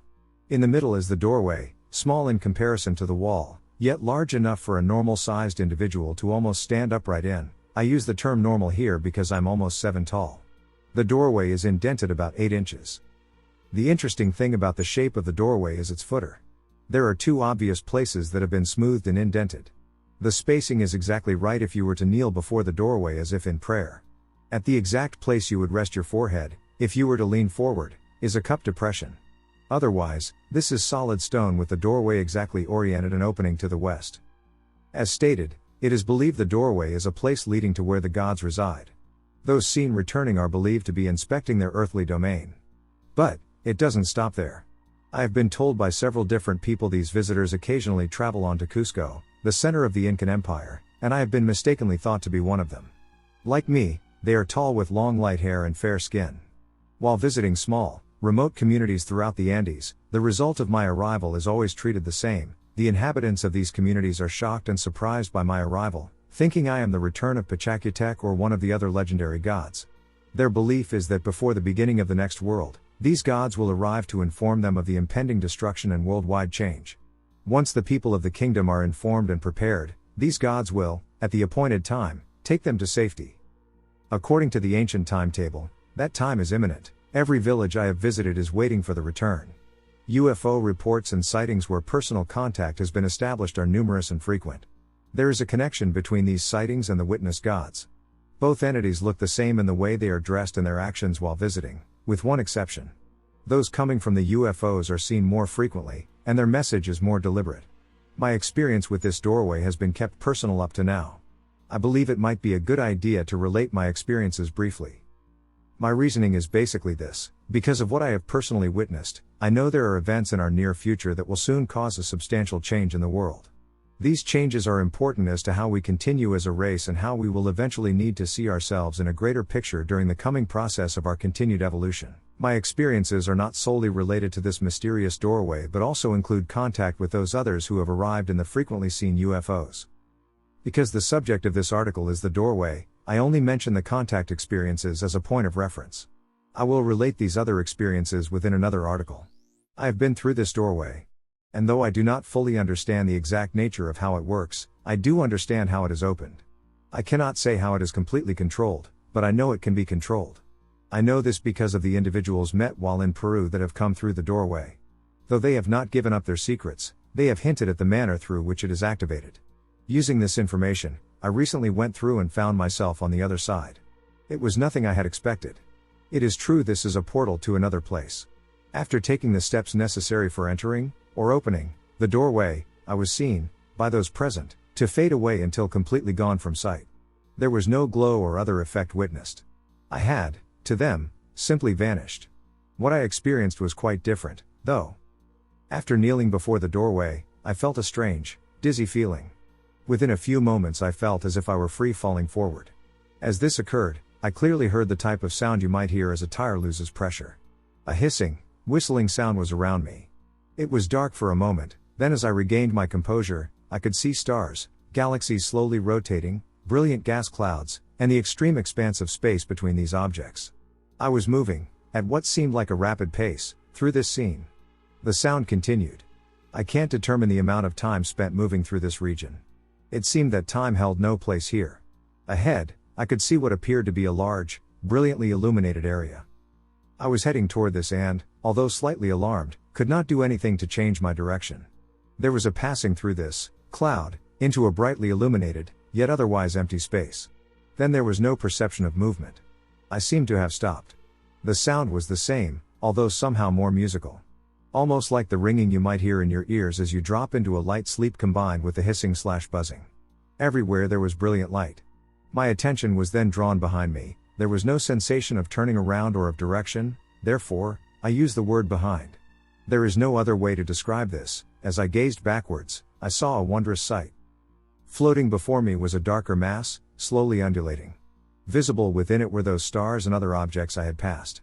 Beautiful and simple, it was seemingly held by a geometric spiderweb of light tubes containing what appeared to be dark beads moving through them. The movement was quick and orderly. Within moments I became aware of a presence. I have no idea what or who this presence represented. I was only aware of its proximity to me. I could feel it nearby. As I examined this view, I clearly saw that the webbing was organized. To my surprise, I saw the organized nature of the webbing was exactly that of sacred geometry. The shapes were separate tetrahedrons organized to completely surround, without touching, what appeared to be the universe. The presence wanted me to know the universe was, through all its seeming chaos and order, always in balance. It wanted me to understand what I was witnessing and instructed that the light tubes carried the essence of creation. That this was always surrounding and nurturing the universe. As I tried to understand the location of where I had traveled from, I considered the microbial size Earth must seem from this point of observation, although it was not evident where Earth might be found within the mass, and even smaller, those who live upon it. As I considered the relationships of size, I became aware of the quantity of life that resided within this strange mass. I completely understood the fullness of life this universe held. My mind flashed on my wife and those others who are important in my life. It was at that thought that I felt the movement begin once more. I re-entered the universe and once again found myself moving past all I had seen previously. After some time I saw our star and then the Earth. So rapidly I cannot explain, I moved toward the Earth and the doorway where I had started this journey. I was once again in the doorway. Once I became settled that I had stopped my descent, I found myself looking toward the silhouette of distant mountains and Lake Titicaca. My hands were upon the stone as before, except, to my alarm, I was inside the stone looking outward. My heart raced. As I considered this event, I saw myself starting to appear on the other side of the doorway. Without any warning or sensation, I was again outside. I removed my hands from the rock and moved backwards. Sitting on the dusty rock floor in front of the doorway, I gazed upward toward the stars, considering all that had happened. "I'm back," I quietly whispered. I felt it a struggle to move or speak. As I moved closer to my wife, I heard her quietly sobbing. I moved closer. When asked if she was all right, I was told how she had seen me vanish. One moment I had been there, and the next I seemed to fade away. "Where were you?" she asked. "I was afraid you might not come back." It was clear that she had been frightened by what she had seen. I tried to explain but couldn't relate my experiences to her. I needed time to think. I needed time to understand how to put into words what I had experienced. I believe this doorway is a transdimensional passage. The knowledge of how it is used is not lost, only hidden, kept from us. And, why not? Are we really prepared to go where this doorway takes us? I agree, there are those who are becoming prepared through their wisdom and greater understanding of consciousness. However, there are a majority of those who are not in the state of mind that would allow for their passage. If they could go through, what would become of the numerous inhabited worlds? I do not believe that our world is ready for that expansion without peace first being a standard in our world. As a race we have not gained the insight necessary to go beyond our own shores. Perhaps this is the reason why the doorway of Aramu Muru is placed away, high and somewhat hidden within the Andes Mountains. To get there, one must have reached a special point of understanding. And to use this artifact correctly, one must have wisdom. We arrive at this goal through lifetimes of experience and a desire to see our greater abilities, attempting to not only change ourselves but also to influence others in a passive way through our example. My hope is that those who travel to this remarkable place will preserve it. It is a fragile piece of our history and an important part of our future. There is another, more powerful doorway called Marca Wasi that I have visited. It too is deep within the Andes Mountains. I will write you about this another time. Thank you for listening. Strange light in the forest. I moved to a new city near some forests. Over the weekend, I wanted to explore the area and rode a bike I borrowed from my landlord through the forest. It was 1945 and already very dark. It was definitely a stupid idea to go to the forest at that time, but my eyes had adjusted, so I could still see the trail in front of me. At some point, I noticed a flickering light about 200 meters ahead. I thought it was another person on a bike coming toward me. At some point, when light grew brighter, I slowed down slightly, ready to maneuver and avoid a collision, as the trail was narrow and visibility was poor. I kept low-key cautiously riding, but the light didn't seem to get any closer. Then, after about 20 seconds, it just disappeared. I didn't think much of it at the time and continued on my way. When I got home, I tried searching for a scientific explanation but couldn't find anything except mentions of ball lightning. The light I saw was steady, white-yellowish, pretty bright, and looked like it came from a flashlight. Now that I think about it, the whole experience feels strange. It definitely wasn't another cyclist, as the trail was one-directional, and the light was constant before it vanished. It wasn't a drone/bug/moon. Has anyone experienced something like this? Germans love their forests and hiking. Someone certainly saw something like that. I'm curious if there's an explanation for this unusual phenomenon. Near-death experience glitch reveals fundamental nature of reality.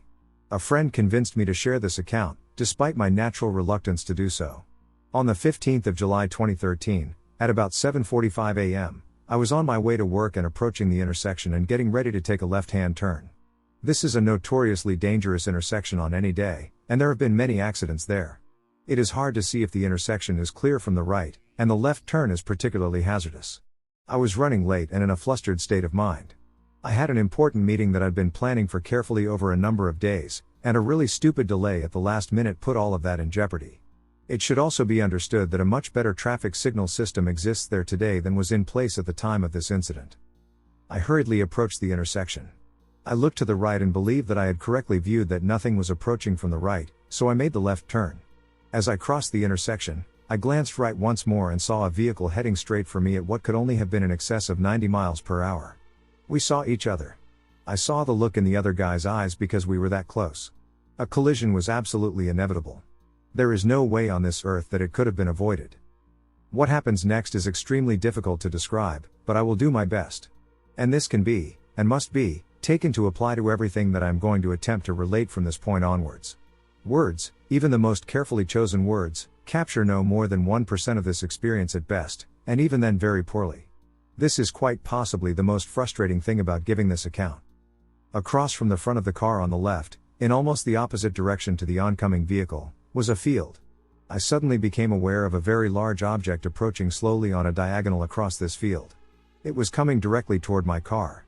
Time was not functioning normally while this was happening, if it was functioning at all. I had the space to notice this happening, but I can't explain how I was able to do that. The object, when I first saw it, appeared to be about the size of a 10-floor tower block. It subjectively seemed to be about 200 or 300 yards across the field. These size and distance descriptions are meaningless, as I'll try to explain in a moment. The object resembled a giant water wheel lying on its side and rotating as it approached me and my vehicle. As it got closer, this didn't take time, as we understand it. I saw that my first observation about its size was wildly inaccurate. It was more like the size of a small city. As it got closer still, I understood that all scale and distance estimates were meaningless. It was larger than what we think of as the world. As it approached me, I became aware of its power and significance. My mind interpreted this as being an up-close, giant-scale physical object. Okay, now this part is particularly difficult to explain. As the object drew near to me, a kind of sensation came over my person, and I knew exactly what this thing was. I knew everything about it, what it was doing, what it wanted from me, when and where I had seen it before, why I was seeing it now, and many other things I can't remember. I had seen the object before I was born, and I will see it again when I die. We all knew it before we were born. We will all see it when we die. But this information is eclipsed from us while we are alive. And that was why I was seeing it now in the experience, because I was in the process of dying in a fatal car crash. Here's what I can remember, as best as words can tell. This will wasn't something that moved towards me through the world or through reality somehow. That was an illusion that my senses were constructing for me. The wheel was reality itself. It represented every conceivable possibility for a life or for a world that could ever be envisioned or imagined. As it approached, I became aware that what we call our world was contained within it. It was simply one of the numberless slots or paddles in the water wheel. It had always been so. My life, your life, and our world, all of us, we were a part of this wheel structure, and we had always been a part of this structure.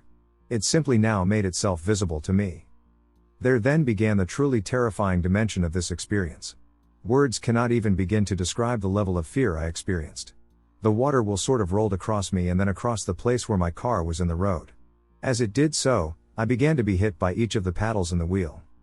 Remember that all of this is just a way of talking.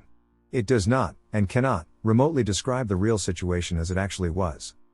But some sense of it can be had by imagining that in the space of each paddle there was a kind of spinning film of water, like a waterfall on its side. Imagine a film of water being thrown outward from the wheel in each slot, as if by centrifugal force. Imagine being slapped or splashed by each of these films as you collide with it and pass through it to the next one. This is what was happening. Except these weren't just films of water. They were, for want of a better term, possible realities or what we might think of as universes or worlds. Again, our world, our entire universe as we normally think of it, was simply one among an infinite number of these. How did I know that there was an infinite number? I just did. A kind of knowing came with the event, and there was no doubting this knowing. It was so, and I knew it was so, and because I had knowledge and understood what was happening in ways I can no longer communicate, I was afraid. I understood that I was about to be subject to the process that humans approximated with the term reincarnation. This was why the wheel had come. I represented a kind of discrepancy that had to be fixed. The event, or perhaps the imminent event, on the highway had caused me to slip out of or fall between the paddles on the wheel. This structure had some kind of cosmic purpose of sorting things into their correct natural place. I was afraid and resisted being sorted, so the wheel stepped up its aggressive attempts to sort me correctly. With this came another understanding that frightened me even more. I knew that unless I soon selected one of these realities to slide back into, the wheel would coerce the situation by deciding for me. One way or another, I would be sorted whether I liked it or not. If I didn't choose for myself, I would simply be fitted into place at some nearest position on the wheel to the point where I failed to make the decision, if that makes sense. I was aware of having a limited ability to choose, but not much. Even that limited ability wasn't much used because each reality slammed against me and through me before I could make much sense of what it contained. Even I did not remain the same from one slot in the wheel to the next. It was as if when each film broke over me, I was destroyed and made again from the ground up as a completely new self. There was no continuous me that traveled unaltered through that wheel and can somehow report back on this experience. This is just one of the many things that is so very hard to explain. The very idea of a continuous self was contradicted by this experience. I have forgotten, or perhaps deliberately suppressed, the vast majority of what I saw in the various universes or paddles of the wheel. At the beginning, they seemed very similar to this world we inhabit, or believe ourselves to inhabit. For example, I have a floating memory of seeing various scenarios of how the accident played out. I suspect that these were all nearby paddles on the wheel. In one of them, I remember seeing what looked like my vehicle thrown right off the road and so badly damaged that it looked like it had been folded in the center like a pocket knife. I seem to recall many other scenarios like this that I can no longer remember. To clarify, what I mean is that I seem to file or flip through numerous conceivable, quantum possibilities for the outcome of the accident. I can remember doing this, but I cannot remember what any of these particular worlds contained. I cannot explain why I did not experience any of the phenomena, such as the tunnel or the light, that are typically reported in imminent death situations. I suspect that imminent death experiences are symbolic scenarios that flash up just as someone is entering or exiting the wheel, but before the situation has developed very far. At no stage did I see anything that resembled what we humans would think of as an afterlife or spirit world or life after death realm. It's as if we are either on the outer surface of the wheel itself, in one of its realized worlds, or else we are dead and we are the wheel itself. The wheel is a space where all uncreated possibility exists, but nothing is completed or actual. And bear in mind that nothing was concealed from me. I was the all and knew the all. I certainly don't retain it or pretend to, but I knew it then. I began to grow extremely panicked. Each time I thought I was just beginning to get a handle on things, I would be slapped over violently and ruthlessly into a new slot in the wheel, and a whole new me would crystallize, along with all the memories and assumptions that went along with that world. I remembered none of who I was just a moment ago in another paddle on the wheel. I had no memory whatsoever of where I had come from or the highway situation in my world. I had zero memory of that world. I knew I had come from somewhere but had no recollection of where that was, or even who I was. It was about the most bizarre thing that you could imagine. Somehow though, and I can only assume that it happened without any conscious action on my part, the possibilities appearing in the wheel began to narrow down and become somewhat more familiar again. Scenarios associated with the accident began to appear once more. I say once more, but I have no real way of knowing whether this was a separate incidence of this from what I described above, or whether it was really the same incidence because time was functioning so unusually during the whole episode. Again, I saw, or seemed to see, variations or possible world outcomes where I died in the crash. I thought I'd only be in there for a few minutes before facing the wheel again. I didn't want to do this. But there was an odd kind of knowledge associated with that, too. The wheel appeared unaffected in any direction. It didn't seem to matter whether I emerged again in 3 minutes or 3 decades. It only cared about sorting me, and I won't forget its ruthlessness.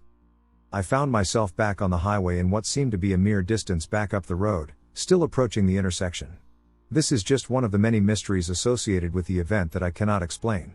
Did I choose a world that was a version of our universe in which the accident hadn't quite happened yet but was just seconds away from happening? I can't say, because I have no memory of making that decision. I remember the look on that driver's face as clearly as if it were yesterday. I remember him leaning back against the steering wheel. However, when I applied the brakes at the intersection, the driver and his car vanished from sight. Thank you for listening to all the stories. Have a great week ahead.